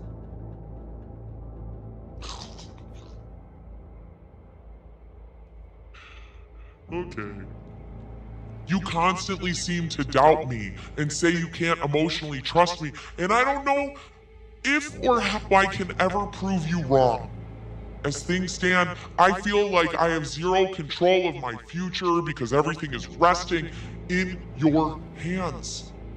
Obviously, no one knows what is going to happen in life, but I do want a consistent, growing, and loving relationship. I want to help people who were in my situation in the past. I want to have standards for myself and to be with someone who respects me. When you are so adamant that you don't want to have to be known to your close friends, let alone social media, which only matters to me because it is symbolic of how you view me, that you are with me. It greatly hurts me. It makes me feel discouraged and disrespected. I am so proud of the person you are now and who you are trying to become in the future, and have so much respect for you. And because of that, if the situation were to reverse, I would be your biggest supporter and do everything I could do to let you know how special you are, how special you were to everyone, and how much I believe in your ability to learn and move past such a horrible situation. And if you gave me your word that it wouldn't happen again, I would believe in you. I completely love you, Mike, and regardless of whether or not we work out, I know my feelings for you and have always been honest and genuine, even if you question them. I know that you aren't there with me on feelings, and it's been hard for me to believe that because mine have always been so strong. I feel hurt, and I want to move forward in a better direction with you than we have gone before. Anyway, I realize this is a long text, but needed to pour my heart out. I mean, I'm planning on it, so I hope I didn't piss you off. Was just trying to be honest. Okay, this is going to be hard to respond to, but I'll give it my best shot. Your first paragraph is incorrect. It's plain and simple. I think you're very generous and always wanting to do something fun, which is why you book the trips. But you usually do it without me knowing or chatting with me. Don't get me wrong, I really appreciate Iceland, Napa, and Dubai. But I have had talks with you previously about no more trips until we figure out us. If you remember correctly, I had to be convinced to go to Iceland after what transpired. In regards to David, I know you do not dictate what happens with him, but I think you have said things that were unnecessary and probably slowed down this process. At this point, I look at the radio not happening. I'm happy it worked out for you, but I'm not going to invest any more time into. In regards to the horrible qualities comment, I think you're missing the point of why I have trust issues. First, you lied about pregnancy. Not once, but twice. Then you have these suicidal thoughts that were terrible and lasted months. It was manic depression, and it threw me for a whirlwind. I don't think you realize the amount of stress that put on me and my family. So yes, I'm gonna take my time when it comes to a decision. I'm sorry if that doesn't meet your timeline, but I need to look out for myself in regards to happiness. In the third paragraph, you talk about suicide and not having control of the relationship. First, I'm glad that you understand that your actions have consequences, but I don't think you truly understand, or else you would stop asking me the same question on a daily basis. When talking about control of your relationship, I don't get that statement at all, because I'm unsure about you emotionally means I have all the power. You can pull the plug whenever you want, just like me. So neither one of us have more power than the other. I think it's because it's not going exactly the way you want. It means that I have more power, which is not correct. I think you need to approach this maturely, okay, and see that I was affected by it. If I don't get over it in time, then I can see where an ultimatum is given. But you ask me the same question on a daily basis like I'm going to change my mind in 10 hours. I know you love me. I really care about you. Oof. Oof. Which is why I still want to keep seeing and spending time with you. I think we connect in a lot of ways, and that we have more pros than cons. I just need you to take a step back and relax when it comes to pushing me towards what you want. I have always been honest with you, and never steered you the wrong way. So I would appreciate you just relaxing on the interview questions on a daily basis. If we go on the trip, I think it'll be really fun. If we don't, I totally understand and would not hold anything against you. I just wanted to say, heart you baby, and night night. Wish we were snuggling. It's cold. Sad emoji.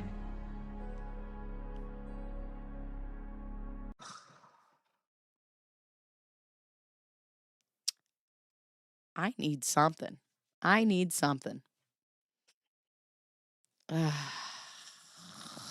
Buckles up. But I also believed she's never worked a day in her life. Let's see. Roller coaster. Oh, yeah. If you guys are enjoying the stream, please give it a like. So I have tweeted about it once, but someone really needs to put all her text in a book and call it The Lion, the Witch, and the Audacity of This Bitch. You can make him smile by leaving him alone. Take my money. So who did he interview with? We don't know. A new job. A new job.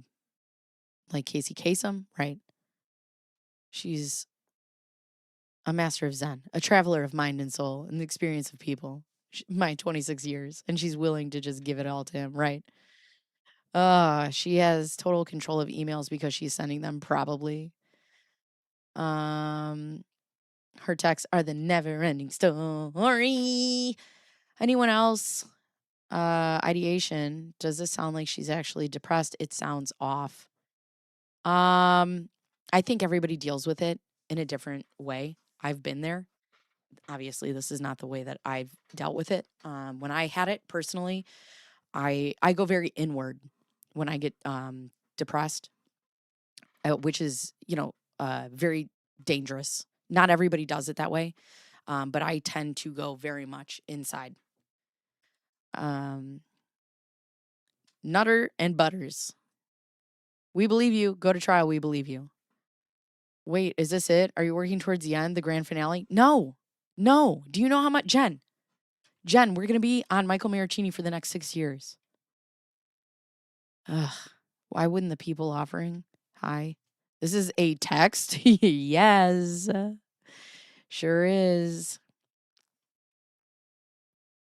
Oh, I don't know who Ben Zorn is.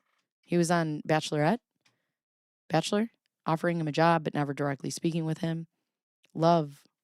Go in a direction opposite to mine, please. I've never felt compelled to pour my heart out in a text, but if my heart requires pouring out, I seek a cardiologist. Yeah, I'm just gonna, or I'm gonna speak to text and it's gonna be all fucked up. I just realized, is a guide to dating. Traumatized by this. Look at him try. I know. I have so many questions for him. You lie, that doesn't compute in her brain at all. She won't absorb this, but she will look for something to pick out or use or ignore. Wow. Hey, it makes me upset that Mike is still here after knowing she lied about the pregnancy. How is that not forever a deal breaker? You have to, okay, put yourself in his position, but as a woman, right? He's not, it's not any of a different situation than if this were reversed and this were a woman dealing with a man. I think Mike did a lot of things out of self-preservation.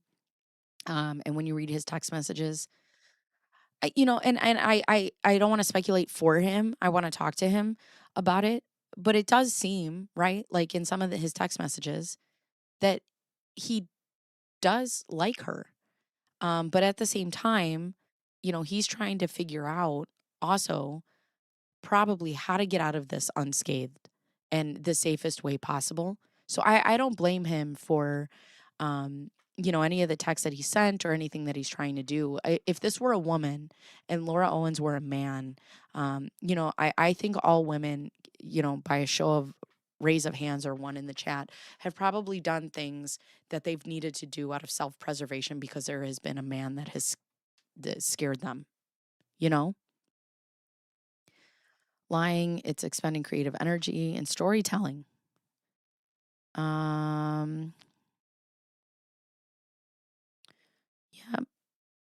Salty Veruca. Those coworkers. Yuck.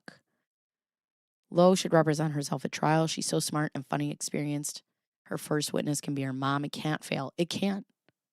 It can't.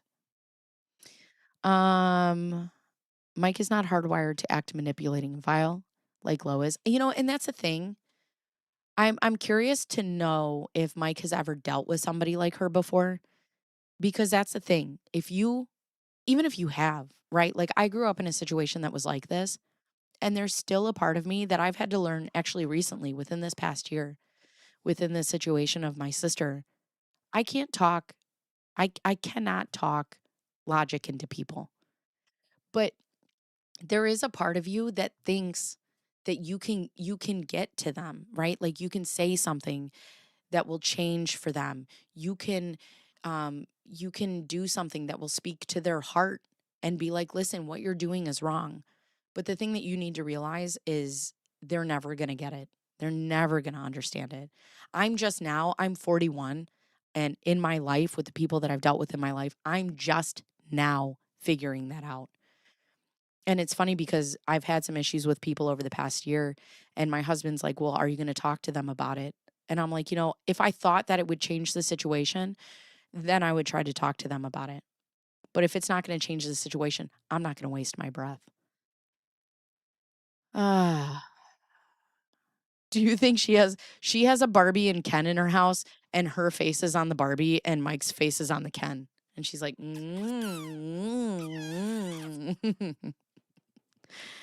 Laura's convinced Mike that her father knows everyone in San Francisco. Yeah, I think he's just trying to get out. I think he's also seen Laura in some of her worst moments, and he's trying to figure it out.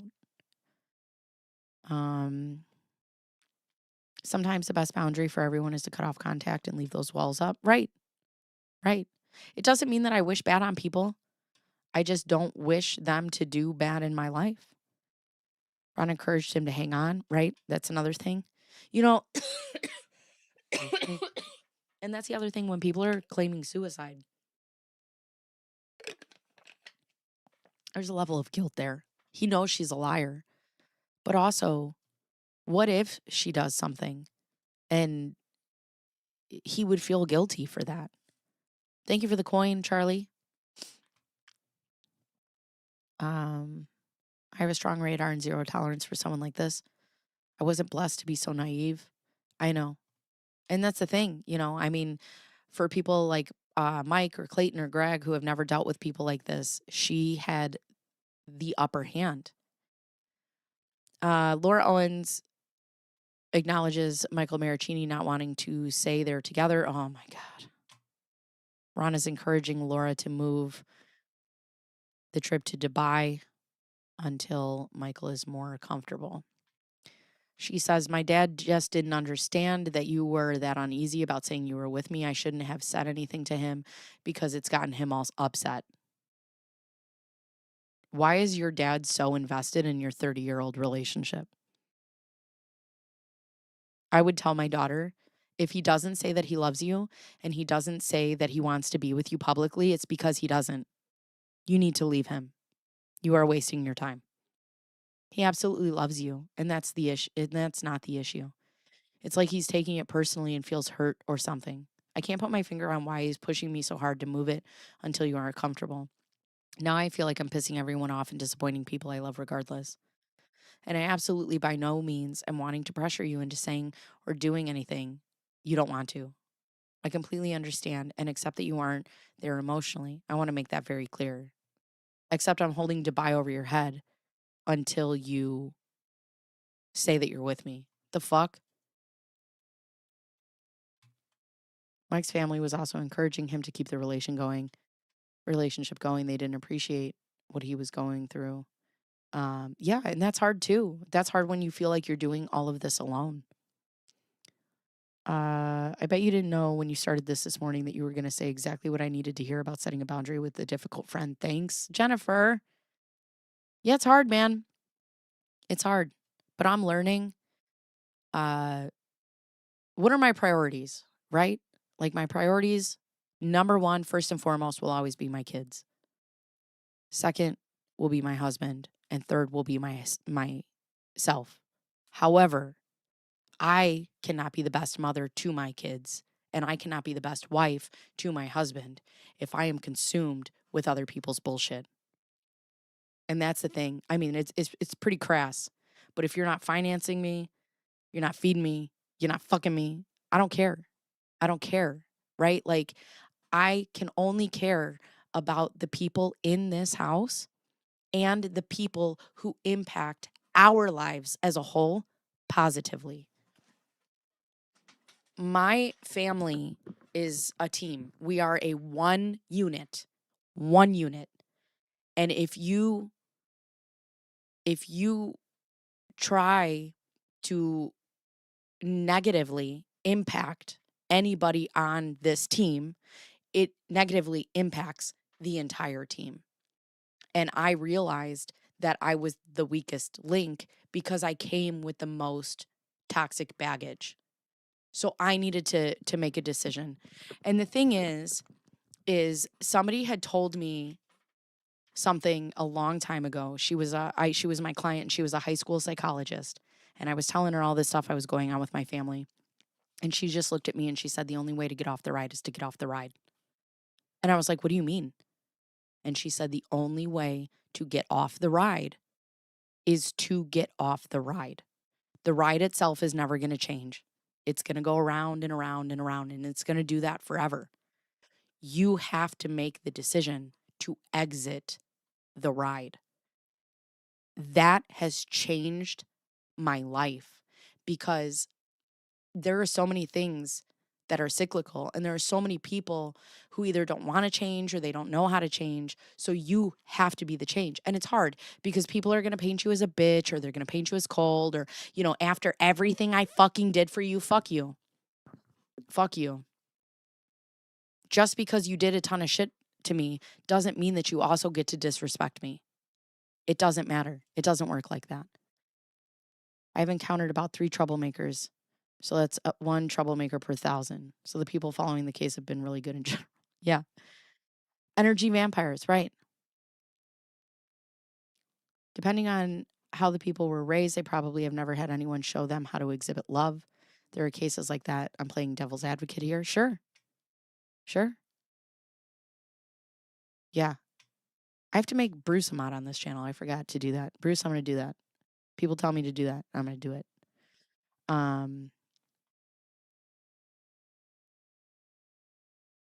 Breaking news. Yeah, the ride is such a great analogy. Honestly, it's changed my entire trajectory.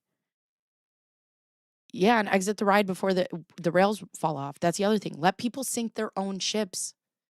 Everybody's on their own ship. Let them fucking sink theirs over there.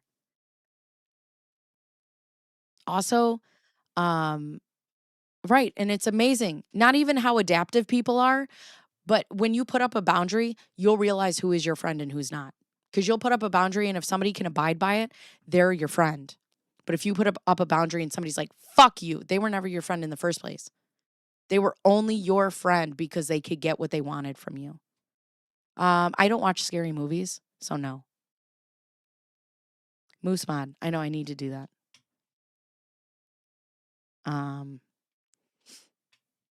So, yeah, I don't know how I got off on that tangent. Sorry, friends.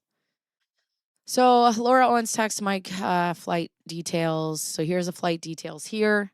Holy shit, I can't believe we will actually be in Dubai. I know, wild. I want to go to Dubai. Laura Owens and Michael Marraccini flight to Dubai is in 3 hours, and Laura Owens attempts to change the flight the next day. She claims her parents need her at an oncology appointment for Ron. Why? Laura claims to be having trouble changing the flight. It is believed Laura hadn't purchased the tickets yet. Oh. Interesting.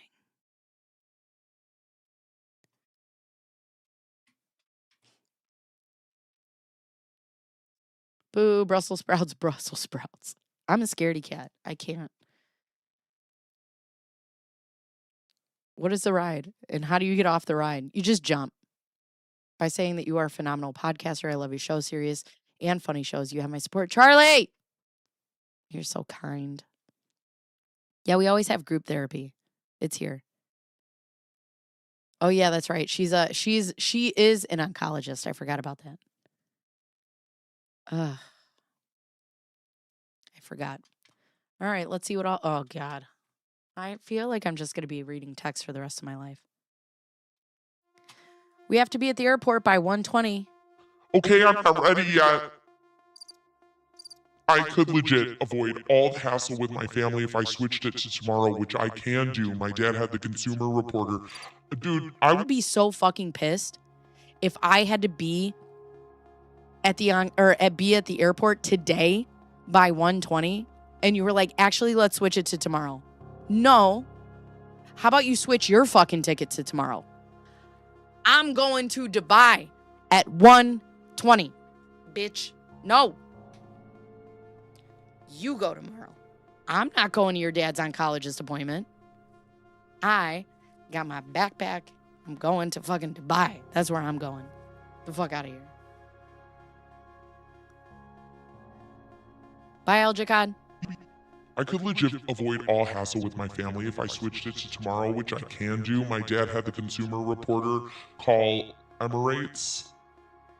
The thing they are being so rough on me for is the fact that I'm missing his doctor's appointment at Golden Gate Oncology at 2:30 today. I'm fine to go today. I don't care about this. Would that at all be okay, or would you hate me? We could just switch to London as well for next week. When did you schedule a doctor appointment? He had scheduled the appointment last Friday at the family meeting. Guys, I've never had like a non-toxic family. Do you guys have family meetings when you're in your 30s? For those of you who have like normal families? I just want to know. We've never done family meetings. The closest thing I had to a family meeting was when I was 16 and my mom and my stepdad told me they were having twins. I think that's the last time we had a family meeting. I don't. Mike says, I hope your dad isn't just doing this from stopping us from going. Oh, no. No. Literally, this resolved everything. You have no idea. Now, they are 100% supportive. Makes no sense. No sense. 2 to the 9th in Dubai. London, 9 to the 13th. Leave London on the 13th. 2 to 9th in Dubai.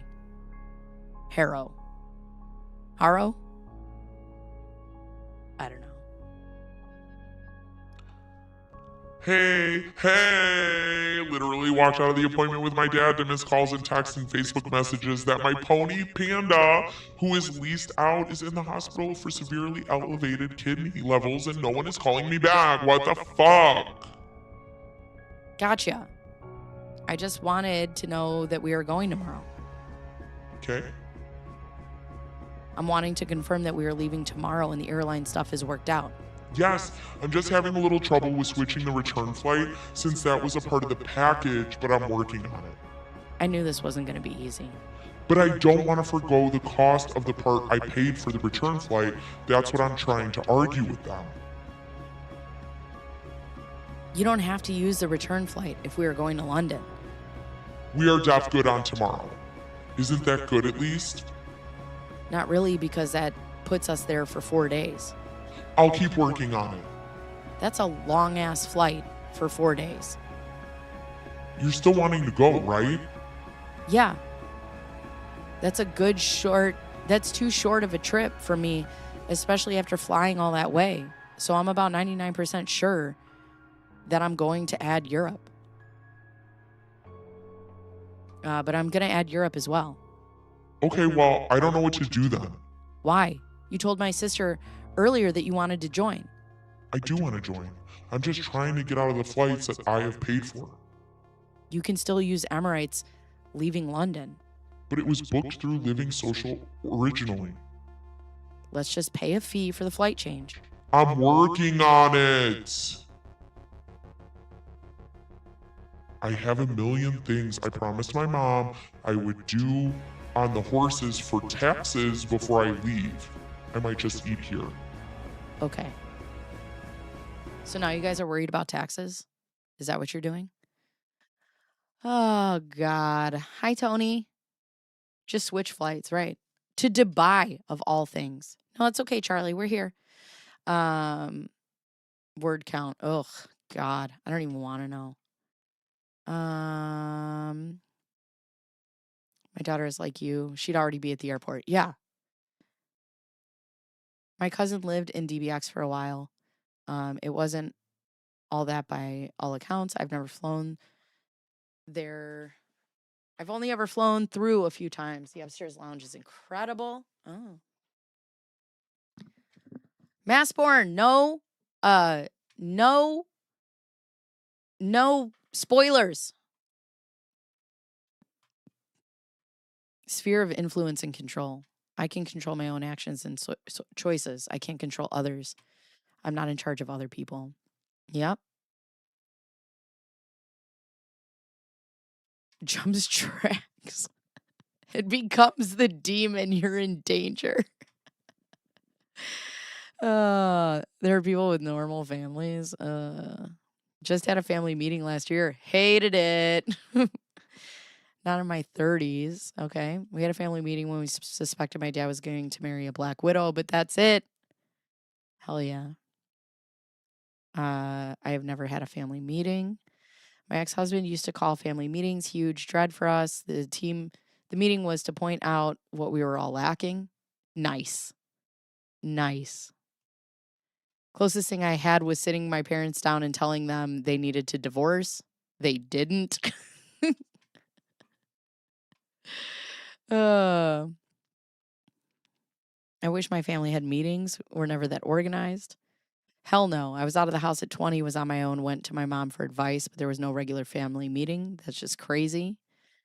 My mom just texts me and it's usually like half a paragraph and then she accidentally hits enter key halfway through the sentence. Very serious issues. Our meetings are overseen by me. I am the judge at home. Oh, it's the Laura voice.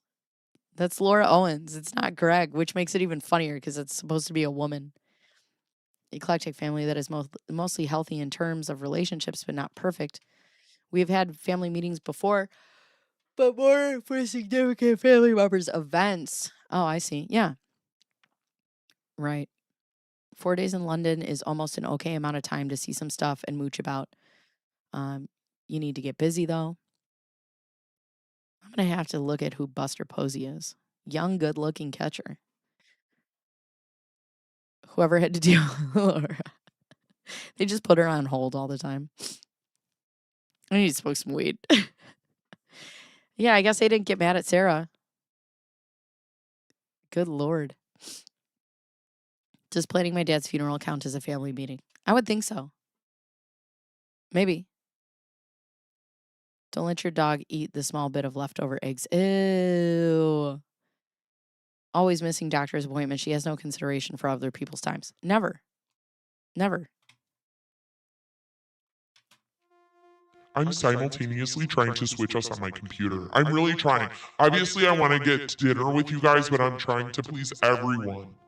That's fine on dinner. I'm wanting to figure out the flight stuff. I feel like you're upset with me. I'm super excited. Laura, it's annoying because you were so confident earlier about how easy the switch was. You know I've called you 5 times and you just keep texting me. My dad has been trying to handle it, but so far has had no luck. May need to book UAE to London separately if that's the case. I want to go super badly, but I'm not 100% sure I can stay that much longer. But the original flights and hotel are obviously okay.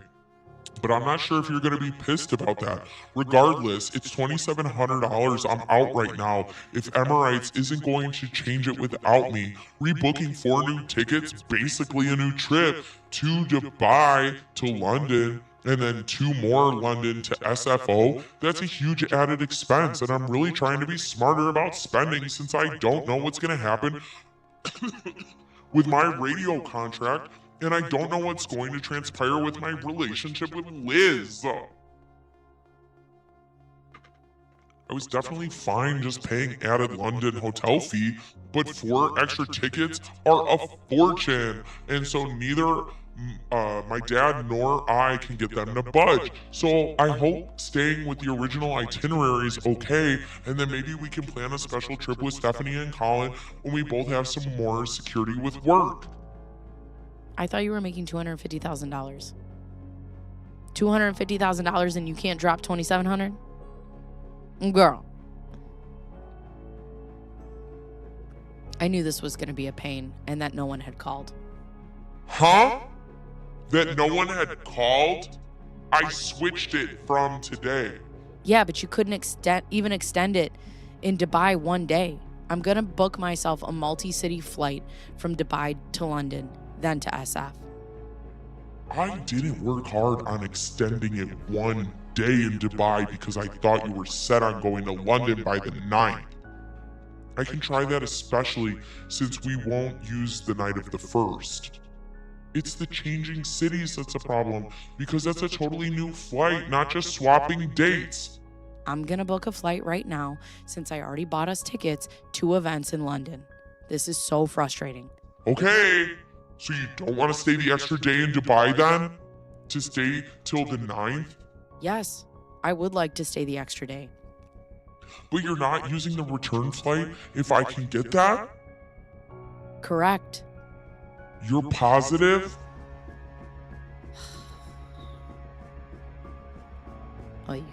Yeah.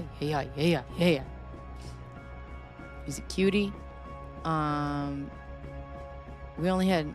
Tell Pork Chop to bring you coffee. Pork Chop's not here. Nobody's here. I'm all alone. No one's here to guide me. But you gotta have friends. I want to go overseas for sure. I've never been over there, and I think it would be amazing. Family meetings here whenever anyone is when everyone accumulates in the kitchen. Oh God. Exhausting. More breadcrumbs of the radio gig blowing up. Why doesn't she just come clean and tell the truth? Well, that's $1 million question, isn't it? Isn't it, Tony? Why doesn't she just tell the truth? Oh, God. Radio contract? Right. I live with my mom and 2 brothers and have never had family meetings. We did end up getting the funeral home to let us bring a fully functional military recreation cannon into the funeral home, though. So when? That's fucking cool. Here comes the consequence. Here comes the consequences of my actions now. It's funny we are using our lives to hear about someone who has no life. I feel like an Fortuna coming. Maybe. We talk more on the group chat than in person. I didn't have a choice. Mike has to show up. I wouldn't want to be on a long-ass flight with this crazy woman. I don't know how Mike did it. Yeah, I want to go to all these places. You have a cane Corso? Oh, I just want to hug it and squeeze its face.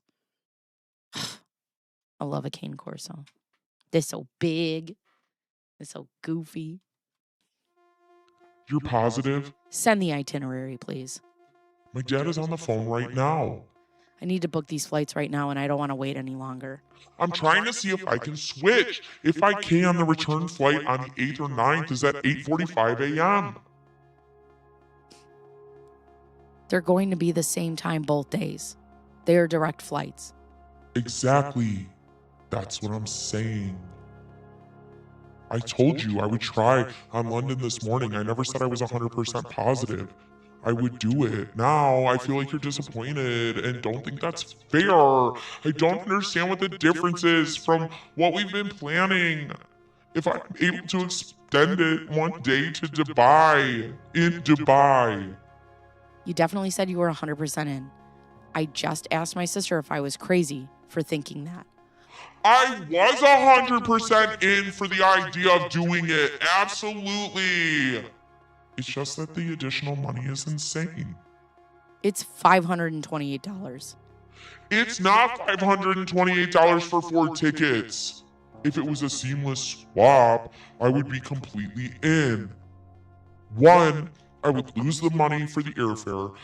from the original package I paid, whatever portion that works out to from Dubai to SFO to the nonstop Emirates Dubai to London flight EK011 is $967, $1934 per person on March 9th, and 3 Emirates doesn't have a direct flight to London to SFO flight, definitely not on March 13th, and the cheapest I can find one way per person back is $1707, $3414 total. So that adds a total of $53.48. I thought it was just $2,500. Any updates? Could switch it to Thursday, but doesn't seem like that changes things for you. Haven't switched it up yet. What the fuck is taking so long? It's a simple, can we switch this date? Yes or no? I just said to you, yes, but I haven't switched it because I don't know if it would make a difference for you if you're going to extend the trip anyway to London. That's perfect. He's just like, fucking hell. Hell.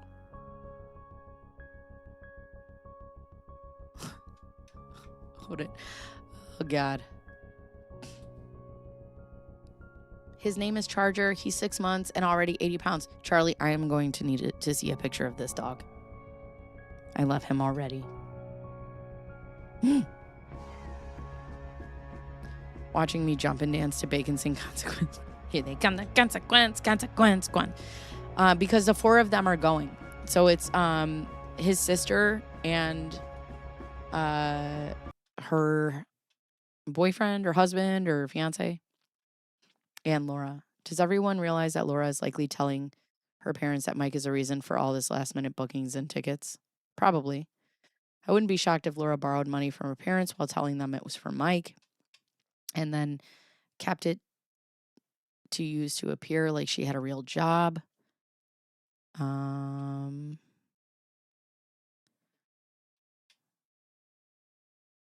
Let's see. Just book the flight, leave her. That's what I would do. I'd be like, I'm booking this myself. I've already booked all the rest of this. I'm going to book it myself. Please send me the itinerary now. Let's just leave tomorrow and I'll just go for London and come back on the 9th. I'm tired of asking for the same thing over and over again. We literally just sat down to eat. It'll be literally the same flight, just a day later. I will send it as soon as we finish. I'm absolutely exhausted. Today has been nuts. Honestly, it seems as though your parents have canceled the flights and we have no intention of rebooking.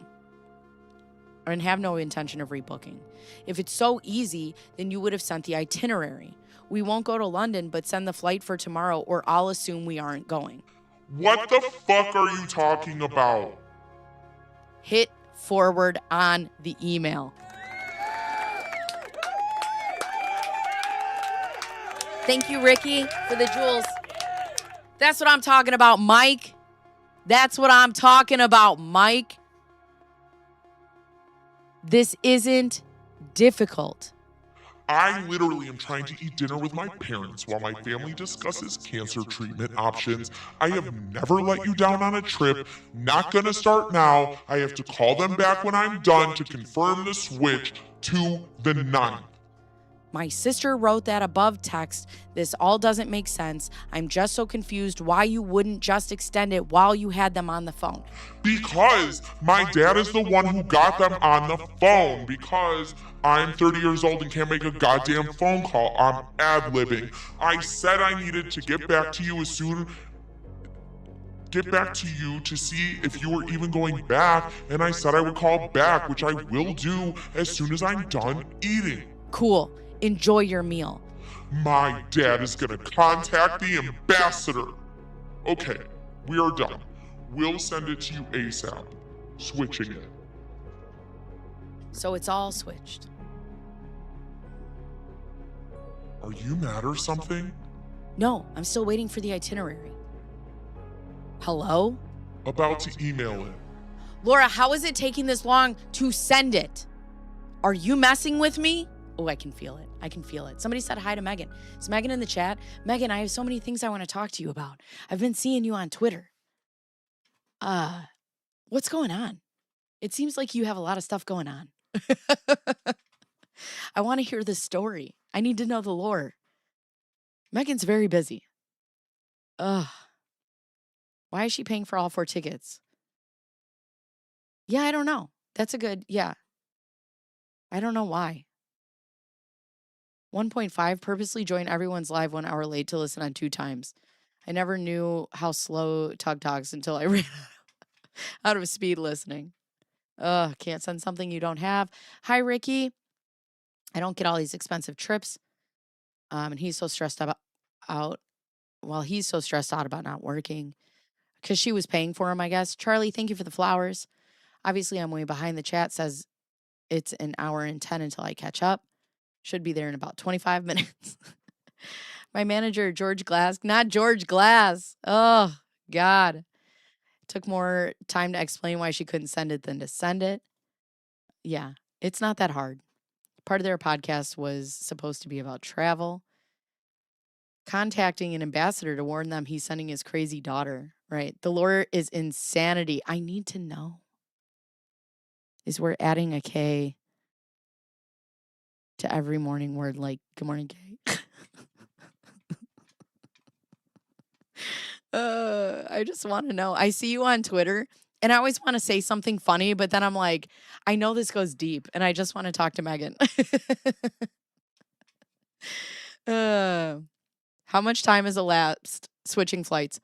It's been 84 years. It's been 84 years. I need to see this on my TV. I can see the letters with even my readers. I'm sorry. It's small. I know. She acts like her dad is a great and powerful ass. Now I need somebody to put in AI of him floating down in a hot air balloon basket when she was getting raided by the police.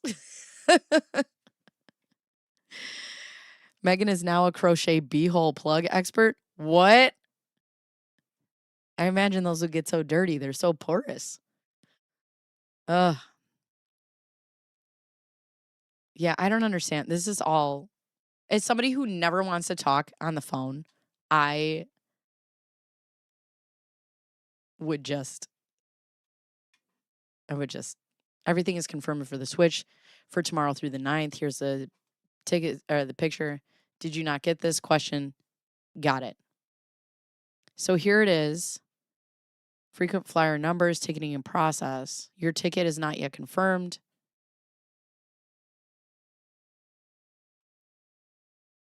Where does it say, though? Would it tell you on here if they were switched? It says not confirmed, meaning exact seat assignments.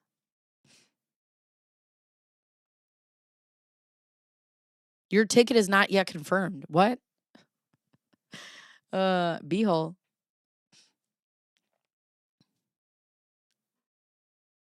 Not a low fan, but making those calls. They are. Who wants to sit there? I wouldn't sit on the phone if I didn't have a headpiece. Because I just put my earphone in and I'm like, all right, I got all day. Megan needs to have Bacon on to explain the lore. Let's do it. Oh, that's what I was going to say yesterday. I was like, I wish somebody would take the time out to ChatGPT a picture of me because I saw the picture of you and like all those people. And then I was like, don't manifest it. Just talk to Megan in private. I am quite clean. Ew. Bruce has the cleanest beehole this side of the Mississippi. All right. Thank God we're done with that. I need to learn to add stream elements. Yeah, what do you need? I'll help you. All right. So this is what we did. All right, now we have here. At the end of the Dubai trip, Michael Marraccini received word that his stepfather is in a coma and will pass soon. Michael Marraccini and Laura Owens text about the situation. And on 3/13/17, his stepfather passes away. Great. I've seen a couple of these text messages, and they make me want to punch my computer. Keep things out of your beehole. Will do. Uh, mm, ticket referencing code. Oh.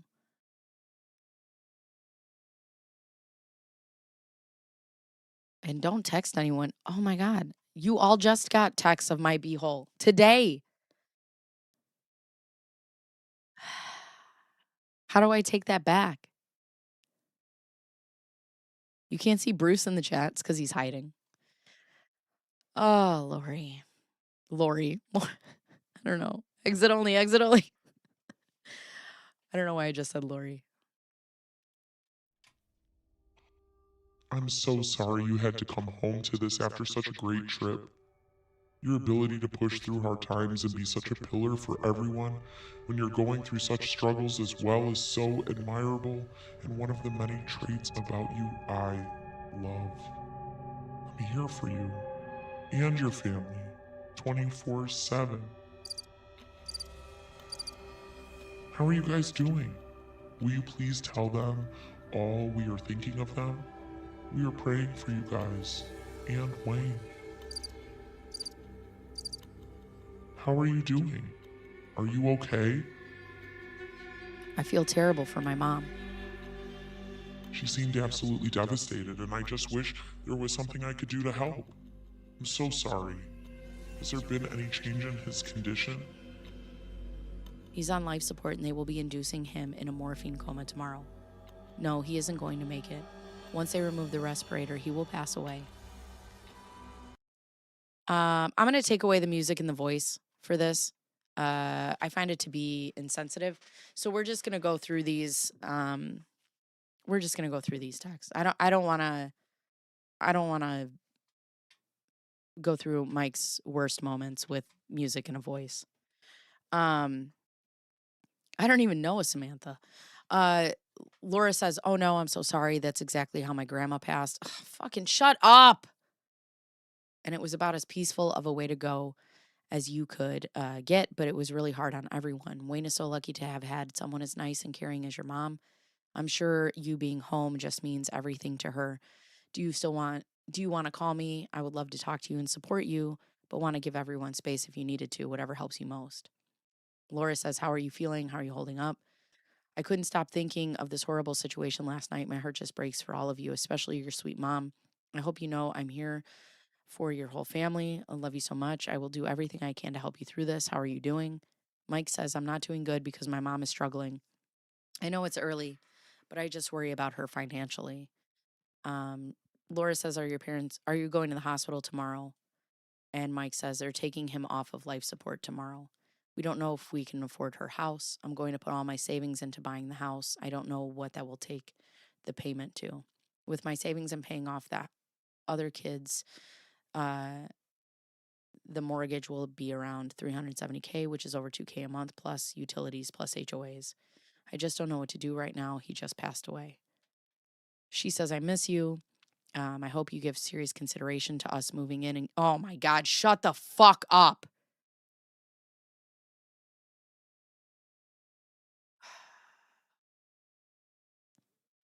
I hope you give serious consideration to us moving in and me getting all the rental. That would be less out for you. Laura, I honestly haven't even thought about it. His dad just passed away, and she's like, I hope you thought about us living together. Fucking idiot. And a Dr. Pepper. How long until she makes it about her? Not long at all. Not long at all. Lo, you can help by leaving him and his family alone. Right, just let him text you when he wants. Oh, puppy's having a nightmare. No. Yeah, it's very sad. Laura knows all the platitudes she's supposed to say, but she doesn't understand how to perform. Right, that's the thing. Is I would never, if I texted my husband and he was going through something really hard and he was away from me, right? I wouldn't continuously text message him. I have confidence. Well, and that's the thing, right? She doesn't have any confidence that he's going to text her back. But I would have confidence that he would message me back. Oh, good. So this is 3/17. So this is 4 days after his dad passes away.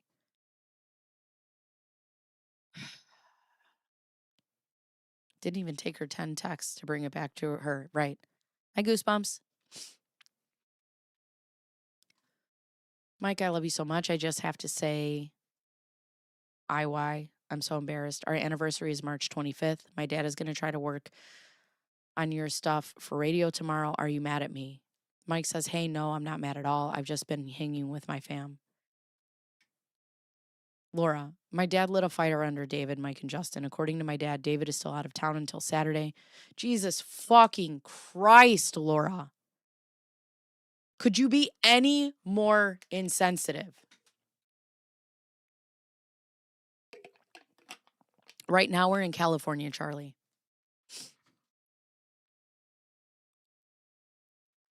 All of this is happening in California. Or yeah, the state of confusion.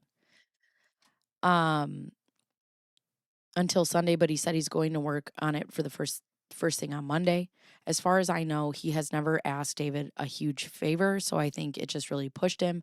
My dad said Mike is useless, but acted like he was going to do something. Justin was great about it to him and very encouraging. I'm going into the studio Monday because Lena claims she doesn't have all the info she needs to post our shows, which I think is BS because I've sent her summaries, bios, and photos. She is leaving the company as of next week, so I think it's pretty important that everything we've done so far gets posted while she's still there. Did you get this? Are you okay? Mike says, how are you? Thanks for the detailed text. Hey, yeah, I played golf and ate sushi. I want sushi. And now playing pool for like 3 hours. Laura says, seeing you handle all of this so gracefully and being so supportive of your mom and sister has made me fall even harder for you. XOXO. I hope that didn't make you uncomfortable. Trying to give you a compliment. I'm a bit stressed. Good Lord. Hey, darling, hanging with friends. I'm not pulling out my phone and checking this stuff. Miss you. Laura, miss you more. How are you? Question Mark! I hope you know how much I support whatever you do. Do you want to do dinner tonight in Sonoma, and a night in Sonoma, Napa, or somewhere around Sac for our anniversary? I'm all of a sudden feeling super sick. Can you call me? I got dinner with my dad and he spoke to David today. He said there's a very, very good chance. You probably aren't reading this, so I shouldn't say anything. But I told my dad that lending home upped your offer by a lot. And so he said he felt like he should back off on the radio since he came on so strong initially. When he started working on this for you yesterday, he felt bad that he pushed people on it when you probably won't do the radio anyway. Thank you, Charlie, for the gift.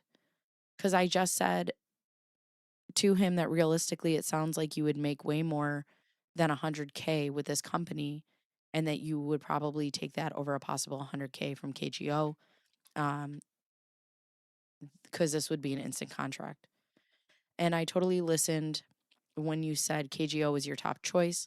I just don't know if my dad should pull out all the stops if you're leaning towards something else. Mike says, I told you not to say anything. Laura, I just said a strong possibility. I just don't want my dad to look bad if you pick something else. And so at least now he has a warning. Mike, I told you that I was going to do radio if I get it. I don't know how you come up with this shit. It really bothers me that you don't ever fucking listen. What the fuck are you talking about? Laura, I just spoke to him.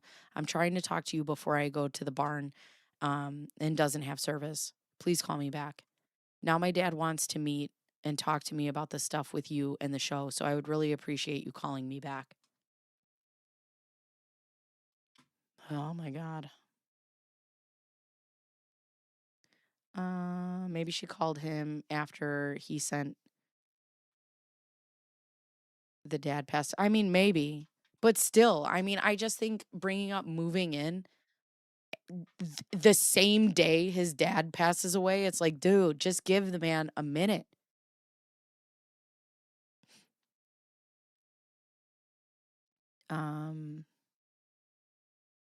I have no doubt she can be more insensitive. There was the programs that could have helped with funding. Lord, no, they fund everything else. Hello, LM. Oh, failure for the radio program. There we go. Miss you text from Mike was an open door. We're getting married in the next month. Right. I thought it was 150 he was supposed to get. Yeah. 150. I just had a similar situation with my LD boyfriend. Called him. His mom was in the hospital. I waited to call instead of harassing him the whole time. One text, how's your mom? And then waited. Right. Right. Like they'll get back to you. But I think she thinks if she doesn't text, he won't text back. Yeah, look bad enough for the both of you, that's for sure. Somebody remind me, please. Oh my God. He's so cute. Look at him. Ugh. Adorable. Mike had an interview with another company that he said was a really good deal for him. So I think they were talking about taking it. So Laura says, Jesus, I'm trying to protect my dad's rep and have your best interest at heart at the same time. All I wanted to do was make sure he wasn't sticking his neck out for you if you had decided in your mind to take the lending home job. You specifically said to me yesterday they were going to raise it quite a bit, and if they hit your number, you were going to take it. You said your mom and sister told you to take it if you got it because radio was taking too long. I don't think you understand that I've never asked my dad to do You've never asked your dad to do a favor for you? Favor for me on something like this. And that I didn't want him to stick his neck out and ask for it if you weren't 100% sure you were going to take it, because my dad is needing to negotiate with the station on his own contract for the next year. And I didn't want him to piss them off by asking them a favor and then you declining an offer. That would embarrass him and piss off the station. I've had your best interest at heart since day one. And it is super upsetting that you don't see that. When I was directly asked by David that we were in a relationship, it caught me off guard and I said yes and told the truth. It's not like that. It's not like he would say anything to the station, but as an agent, I can't really lie to him. It's never been brought up since then. I don't know what to say if you legitimately think I'm trying to screw you here. I've always cared deeply for you, and my actions have shown that. I'm trying to look out for you and your best interests as well as protect my dad. I don't like you trying to portray me as a bad guy for trying to do that. I'm very, very upset. Fucking Mike. Yes. Mike says, that is the dumbest text and makes zero sense. You're obviously not looking at my interest. I told you if they hit my numbers, I'm going to take it in case the radio doesn't go through. I don't get how you come up with the other stuff. You're fucking ridiculous, and both my mom and sister said I shouldn't tell you anything anymore because it keeps backfiring. I'm just tired of you going out of your way to do this. It's the second time it's happened, and I'm really pissed this time. I said I can't turn this down if they hit my number, and radio isn't guaranteed. Okay. You think I'm going out of my way to screw you? Right. Because all my actions for the past year have really indicated that I want to fuck you over. Glad you look for the best in me. Got it. Mike says you're ridiculous. Laura, I don't get how you don't understand that all I told my dad was that lending home was going to significantly raise your offer. He's trying to get it so that they talk to you seriously about giving you an offer ASAP this week. Mike, I don't know how you get this text, which I've repeated at least 20 times. I said I can't turn this down if they hit my number, and radio isn't guaranteed. Laura, I understand that, obviously. Mike, I've always said radio is my number one. That's why. Then why say anything to your dad? Nothing has changed at all. Laura, don't really know how to not make you angry at this point. Mike, just admit what you did was not the right thing. Narrator, Laura would never admit what she does is not the right thing. I think I can go back to the voice now. Please tell Charger I said he's the best boy. Yes. Yes. We love him. Charger is our new mascot. Laura needs instant gratification. It's not about the other person. It's all about her. One of my aunts was like that. She called again and again to force Will. Oh my God. Oh, yep. Now it's Mike's fault. Insta story. Shut up. Someone donated a Tony Robbins book. Hell yeah. 2 times on speed. Hi, Karen. She fishes, and bam, he's on the hook and replying. Oh, don't worry about it, Charlie. She's awful. Oh, good. On their anniversary, Laura Owens gets jealous Michael Marraccini liked another girl's Facebook status. What? I don't fucking think so.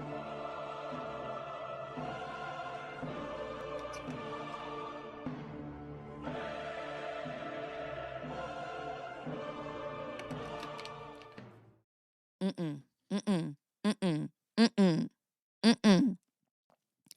You liked another girl's Facebook status? Hound servant, I don't believe you. I don't think that you were over there helping your dog. I think you were out here liking other girls' Facebook statuses. Was it his sister? I don't believe you. Is puppy another word for girl on the internet? What are you, just out here liking other girls' streams? Who do you think you are? Who?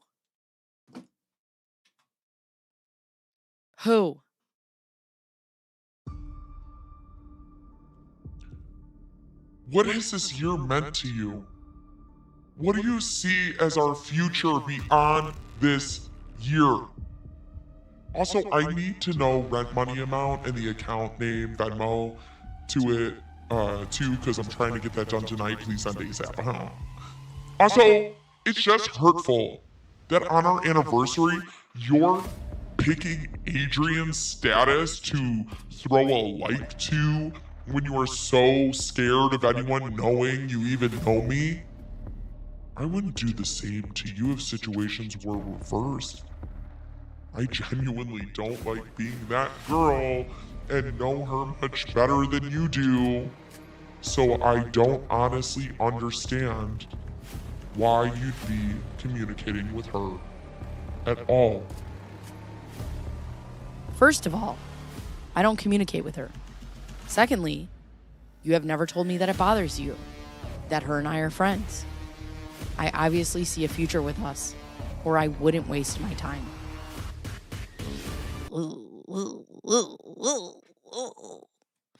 On their anniversary, on their 465th day anniversary?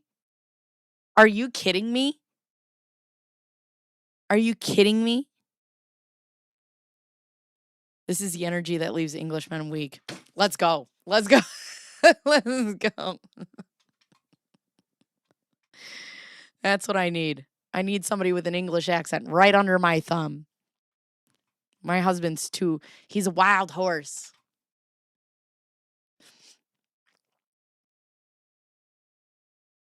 I try to get him under my thumb, but he's too tall. He's too tall. Her desire to become Facebook official is peak millennial cringe. Thank Dave. The voice is back. Adrian, run. Adrian. Oh my God. I know. This is how I feel. This is how I feel reading this. I'm so scared. Laura wants to take the next step and move in together with Michael Marraccini. Oh God. Imagine going to sleep and waking up to this. It could never be me. Miss ya! I really want to take the next step and move in together, especially since you're going to be spending more time in SAC. I think it makes a lot of sense. I've been thinking about it a lot and hope you are giving it some serious thought as well. Plus, could we get a puppy? I'm giving it serious thought, smiley face. Thank you for being so kind and generous. I just need to take a serious step in my life, and this is obviously a big one. Who wants to take a serious step in their life? Who's like, I need to take a serious step in my life? Not me. Not me. All the serious steps can miss me, girl. Bye. Go hit somebody else. If I didn't think you did love me on the inside, I would be out of the relationship. Lies. Lies and deceit. I just want my life to be taking shape and need to know that you are as committed as I am to a future together to continue.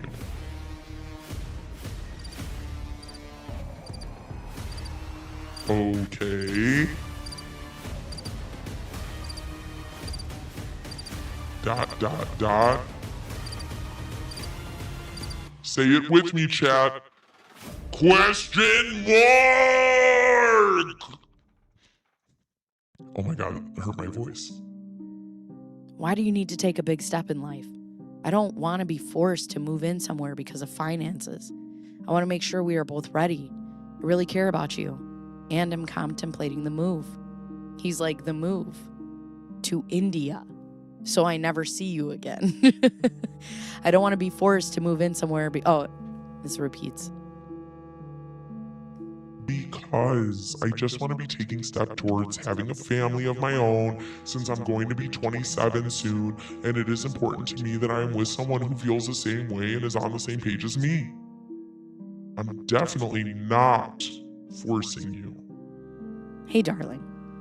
I know you're not forcing me. I never said you were. I'm saying finances has forced it, which I want it to come naturally.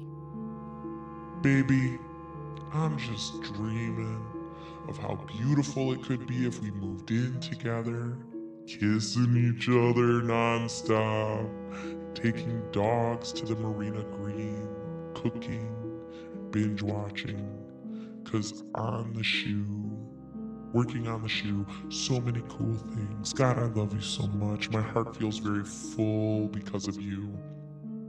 Hey, you want to know something fun, Laura? When you have kids and a house and a family and jobs, you're not kissing each other nonstop. You're not taking dogs to the Marina Green. You're not cooking together. You're not binge watching anything. None of this happens. None of this happens. When you move in with each other and you start having a family, you guys have to and you guys have to fuck in the bathroom like you're 16. And then when your kids are running around upstairs and they're like, Mom, you're like, we're talking. Give us a second. It's very serious. And you're like, hurry up. You can't even fucking enjoy it. God. She would be so disappointed by marriage. Oh, God. Half British boy in my house that I have to feed. Start her home with a charming pit where she can lower the lotion down him. Oh, serious stuff. He would wake up to her watching him sleep, just like breathing over him.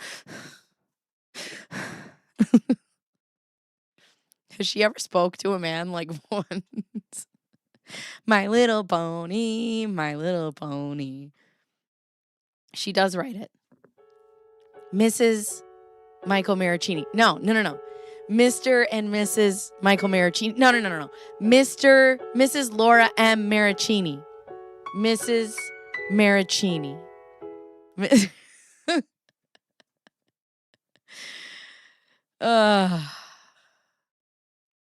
How is MM even entertaining moving in with Laura by this point? Their relationship, I don't know.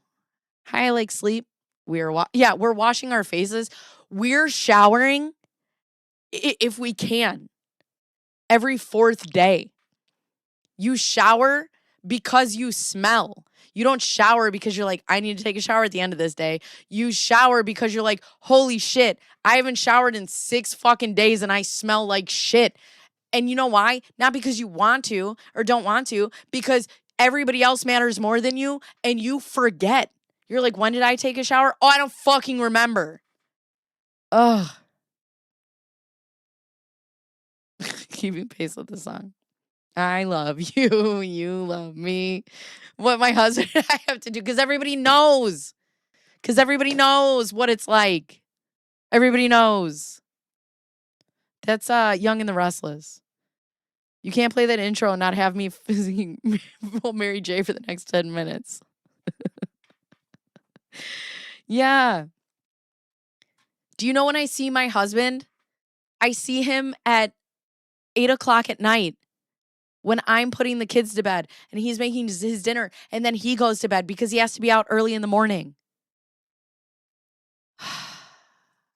Full circle. Inner trapper keeper. Who's Mark and why are we questioning him? No, but that's the thing. Like, it's just so funny to me that she's like, we're going to kiss nonstop. Do you know what I would do if I could kiss my husband nonstop? I would have 7 more kids. Thank God that we have kids in between us because we would be kissing nonstop. And then I'd never be able to stream because it'd be fucking 18 and counting over here. Ugh.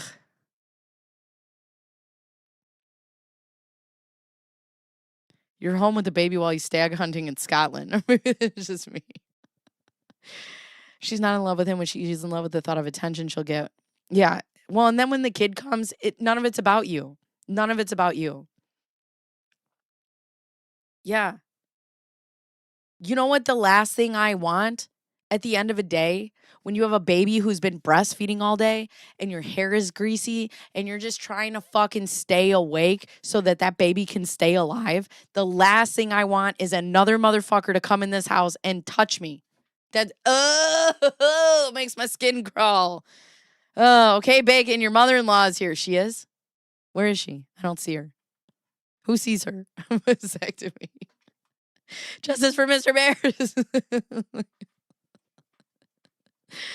Oh, God.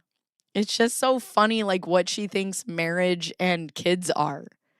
She just thinks that, like, everybody holds hands. And you know what I'm doing? Because I have a kid that's a fucking elopement risk, is I'm, like, walking and then he takes off. Then I have to decide which child is in the more danger, and it's him. And then I have to run into the middle of a lake, and then I'm covered in algae. And then we go to a park, and somebody that I haven't seen since the 6th fucking grade is like, hey, Amber. And I'm like, fuck. And I look up, and it's, like, my first boyfriend. And I'm like, damn it. Lord, why do you do this to me? Yeah. Yeah, that story's oddly personal. Shit. I'm feeling a little better. Hold on a second.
Okay. Hello, sorry. Anyways.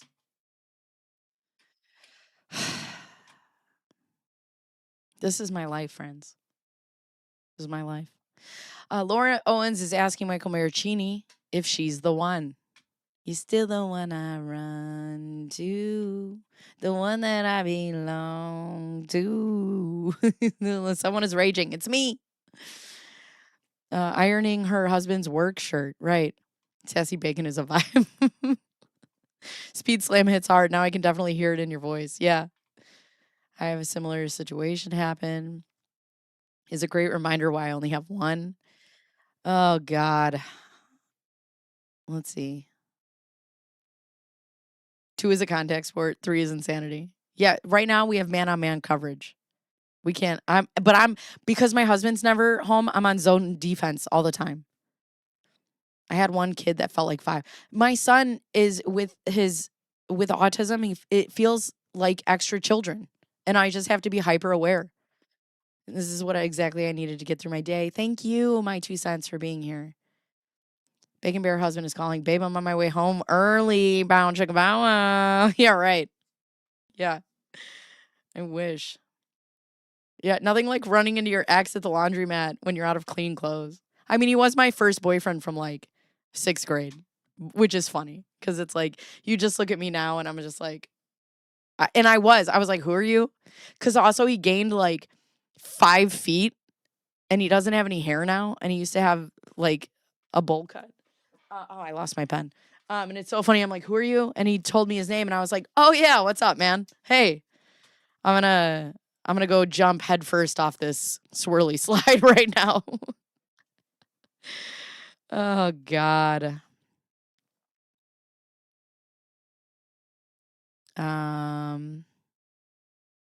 Every $1 for I. If I had to answer the question of where do I stand with you every day? Yeah, yeah. I could not do this. I could not do this. Never know who's lip reading in the chat. For anybody who's nosy and wanted to know, it was my neighbor, and she wants to get a haircut. But she also had something else that came up. So she's like, can we do it? Can we not do it? And I'm like, just call me when you're done shopping. It's like herding cats. Exactly. Having an autistic child is like having triplets. Yeah. Yeah, I was just giving a Jolt Cola and a bag of Pixie sticks. You guys, so my son isn't allowed to watch like these Disney bumpers. And he stole the remote the other day and he was jumping on my bed watching bumpers. And I was like, no. And I went to go spear him on the couch and I speared him at his waist. He did not even budge. He didn't even move. And he was like, help. But he didn't even move. Oh my God. You guys, okay, at the end of today's stream, remind me to please tell you the best story. Okay? I have to tell you the best story about I'm 5'4". Mr. Pike, stop with the rumors. Ugh. Need to feed Spawn. I would guess 5'5". I'm 5'4". I really am. I swear to God. I swear. Hi, Amber Sky Flowers. Hello. God damn it. These men in the chat calling me a short king. I'll never have it.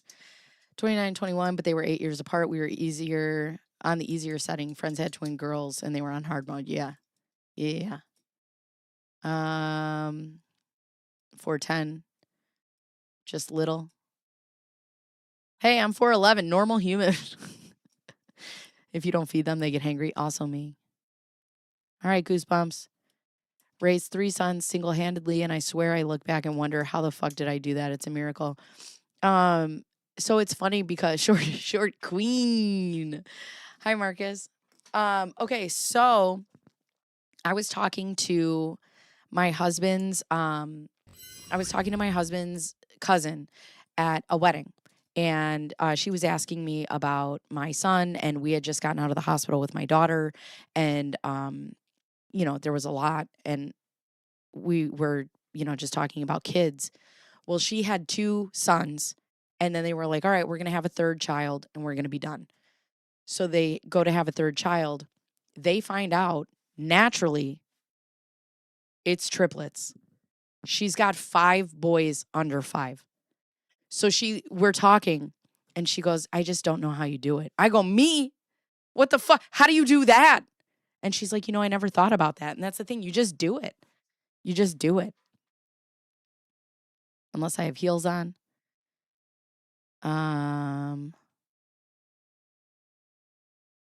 Genuinely I'm 6'3". Oh, my husband's 6'2". It's funny when we hug sometimes. I'm like, does this feel weird for you?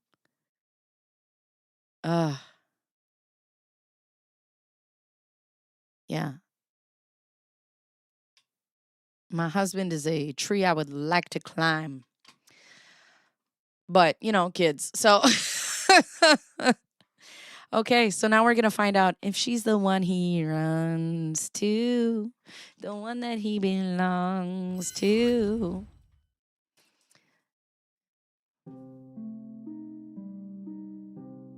I really miss you, baby.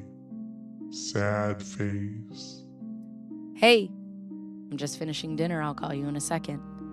I have an important question for you. Are you at all more swayed that I'm your, quote, one important to answer? I love you, Mike.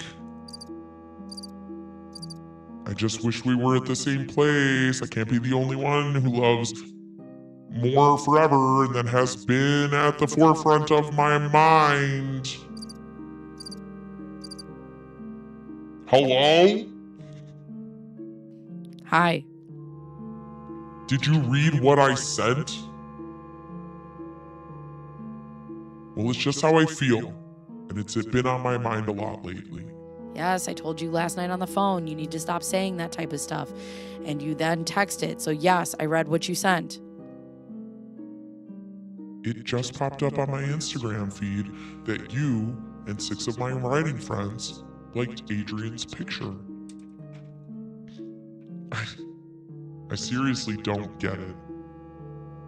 I've told you how that bothers me when you do that, and that she has never been kind to me. It really hurts me that you like a photo with her mom, who I doubt you have ever met, but can't ever like anything of mine when I go out of my way every day to make you feel loved and special. I would never do something like that if I knew it bothered you. And I literally just told you that last week. Really don't get it at all. If she isn't nice to you, then why would you be friends with her? Also, I have met her mom and one of her brothers. Oh, Mike. No, Mike.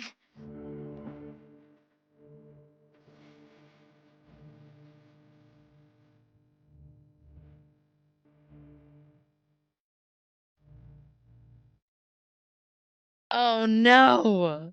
Oh, no. My husband doesn't have social media, so I don't need to worry about this.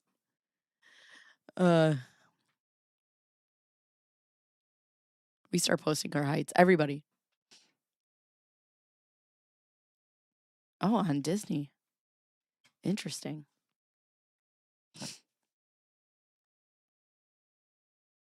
Waiting to see if Arizona leaves a message. He told her he was busy. She's circling. That's so funny. You did not, however, say I could not make. Oh, I don't know what we're talking about. So they're like engaged already, right? Right. Raging Elmo flames, right? I'm so scared for him right now. I'm so scared. Michael Marraccini confirms that there was an argument in Iceland, but contrary to Laura's claim, they fought over the napkin note. Michael Marraccini confirms the argument stemmed from Laura sending photos of the two of them to People, not the magazine. And I like your photos. I actually liked one earlier today. Because I have known her for about 15 years, and up until she moved, I would see her at every show. I just don't get it. After all the drama she caused while we were in Iceland, I don't know why you would do that when you know it bothers me that you haven't even seen the girl in a year. The fight in Iceland stemmed from you sending photos of us to People, which completely went against everything I said. I want you to get something straight. These types of fights about liking a post are fucking petty.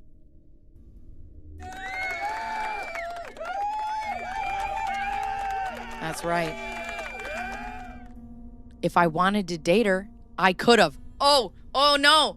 Oh no, Mike. No, don't say it. Don't do it, Mike. Not the if I wanted to date her, I could have. Oh, you can't do that. You can't do that. Oh, scary. Scary, scary. I cut it off with her and had these types of arguments. And these types of arguments make me want to do the same with you. Oh, so he dated Adrian? Oh, no.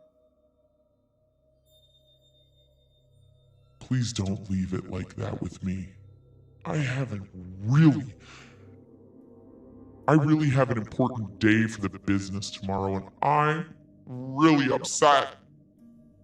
Good luck today. Right, pull up. We're coming in too low. Pull up. Ah! Oh, no. Oh, no, I'm so scared. Beehole is clenched. Everybody tighten your beeholes. Giving it to him to give to her, right? Ugh. I don't know. Oh, no, sweet summer child. I love the animation you do with the dark voices. Yay, thank you. Don't step in it, Mike. Don't do it, Mike. Don't do it. Not the I could have dated. I could have had that if I wanted to. Don't do it. I had to point out to exes, these dumb little fights chip away at the health of a relationship until it's destroyed over nothing. Adrian. I'm going to walk in my closet. Tell me when it's safe. It's never safe. No thanks. It's never safe. Highway to the danger zone. I don't want to know anything about my partner's exes, right? Terrain, pull up, terrain, pull up. Wait. Saxophones are getting louder. No. She just took, remember how we said earlier they have a Barbie and a Ken, and she put her face on Barbie and his face on Ken, and she was like, She just popped the head off of Ken, and she's like, I hate you. That's my favorite thing, sweet summer child. I did. How do you find these stories? Charlie, no, we're still on the same story. It's the same story. Mike's hearing banjos. Oh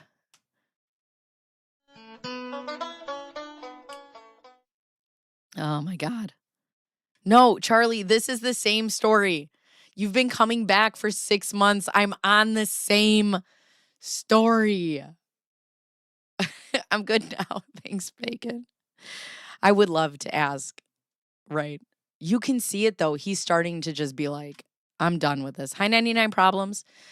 Um, Yo, Adrian. After sending Michael Marraccini a wall of texts. Oh no. Do I have time for this? I don't. Okay. We got 10 minutes. All right. So we'll do this tomorrow. 3/31/17. Oh no, wait, Jack's tomorrow. So we'll start this will be on Monday, depending on how Monday goes. 3/31/17. Wall of texts. Wall of texts. Thank God for Volo, man. I would have nothing without Volo. Yeah, same story. We're in the trenches. Sister on me that would, oh my God. If I had a boyfriend who, when we broke up, he sent out emails to all the friends he thought that he could convince. My best friend Rachel didn't say anything at all. She sent it to me. She's like, what the fuck? And then a girl I worked with just sent him an email back and was like, don't ever fucking message me again. Okay, so I have to tell you guys the cutest story, okay? So I'm cleaning my house, okay? My son is like the Tasmanian devil. He just, if I'm cleaning one thing, he's messing here. He is too fast. I am not fast enough. So I go and I come around and we have a hallway and I just see him. Big, broad strokes in the hallway. And I'm like, Moose, what are you doing? And I go over there and there's all these big drawings on my wall. Now, one thing that we've really struggled with my son is writing. He hates writing. So I go up to it and I go, Moose, why would you do this? And there's like a little guy at the top. There's some words and then there's a squiggly at the bottom. And I go, what is this? It's washable marker. But it's just, it's so, you're just like, fuck. So now my son, who has limited language, I go, what is this? And he points at the circle and he goes, a face. And it's just an eye in circles. And then I go, well, what are the words? And he goes, Disney Junior. And I could see it, but he wasn't writing it correctly. And then I go, what's this?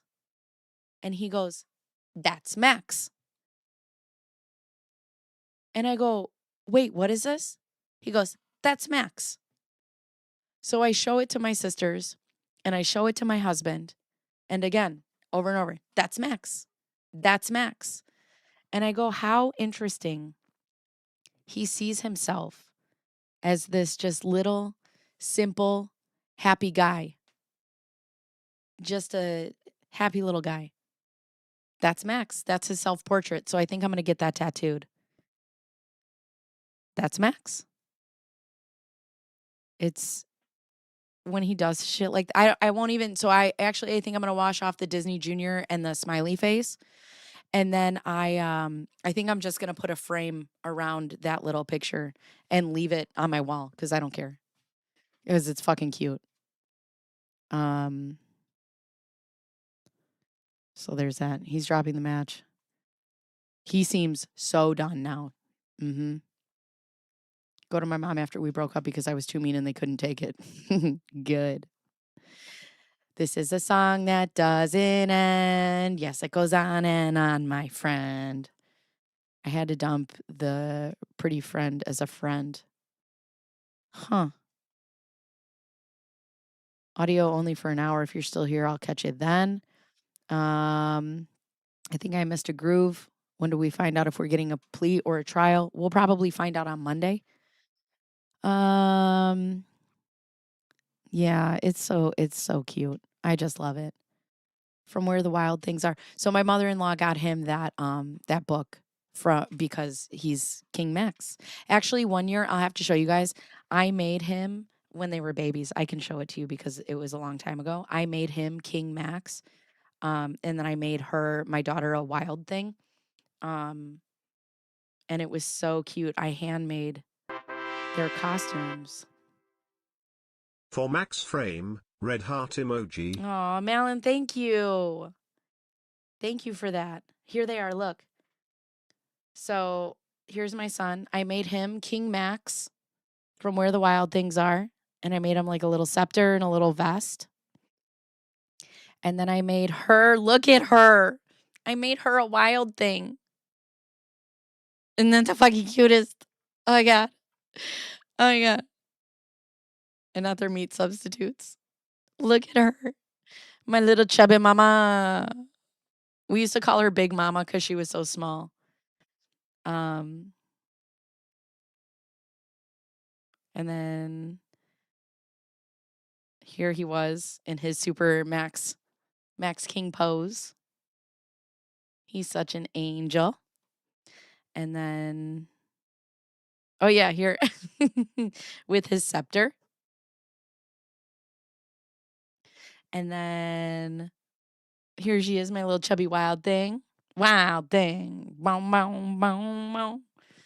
Ugh. My little baby. I miss her so much. She held an African millipede yesterday. And she pet a snake. I'm like, when did you get so brave? If a fly goes by her outside, she's like screaming. I know, I want to get it tattooed. And I want to get it in because it was in purple marker. I thought it was Schnitzel Ninja. Swipe art pad. Oh, no, he'll just find my walls. It's fine. Well played, Moose. Cutting onions here. It's so sweet. Yeah, I really want to go get it. I have a chalkboard wall in my hallway. Oh, I don't care. I can paint the walls. Let's see. 60 days. It's a winter trial. Lo has a whole vision board. Perfect. Love it. Oh my God, that's amazing. Yeah. I just, my little BBs. Bow before me, peasants. Right, right. Yeah, I love my babies. Turtle Boy and Jess. Oh, isn't Turtle Boy from the Karen Reed trial? Yeah. My son was huge. He was the fattest baby this side of the Mississippi. It was so great. I loved him in all his big chunky glory. Big chunk. Thank you, Pond Scum. Pond Scum Pussy. Her sister called me to tell me it was a lie while knowing I was devastated. Oh. I know the Megan Fox lore. I need to figure that out. But yeah, I need to book. I need. It's so funny. I wonder if tattoo artists ever see something and they're like, "This fucking, I hate that. That's dumb. I don't want to do it." Turtle Boy is another saga. Oh, take care.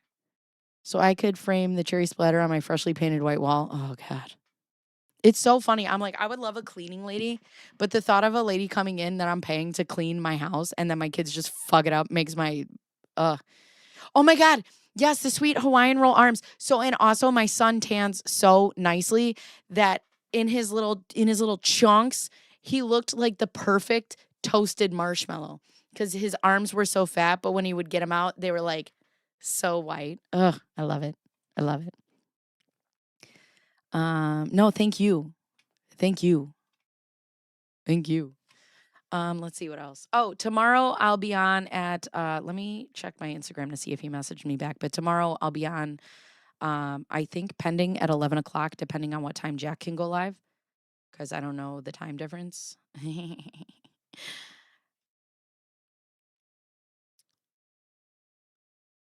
Oh, timings are all good with me. Can't wait.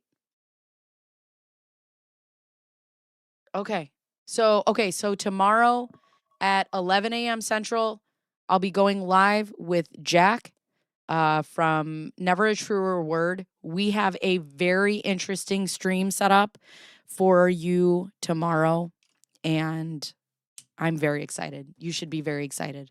With that being said, if you have not subscribed, please consider doing so. If you want to go beyond the comments, we have memberships. We have a members only Discord.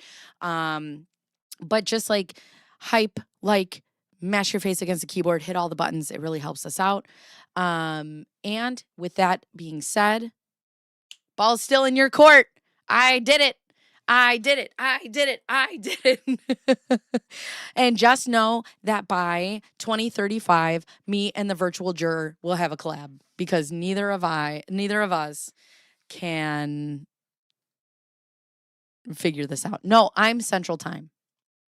11 o'clock Central Time. So there's that. So anyways, okay, I have to go. Bye-bye.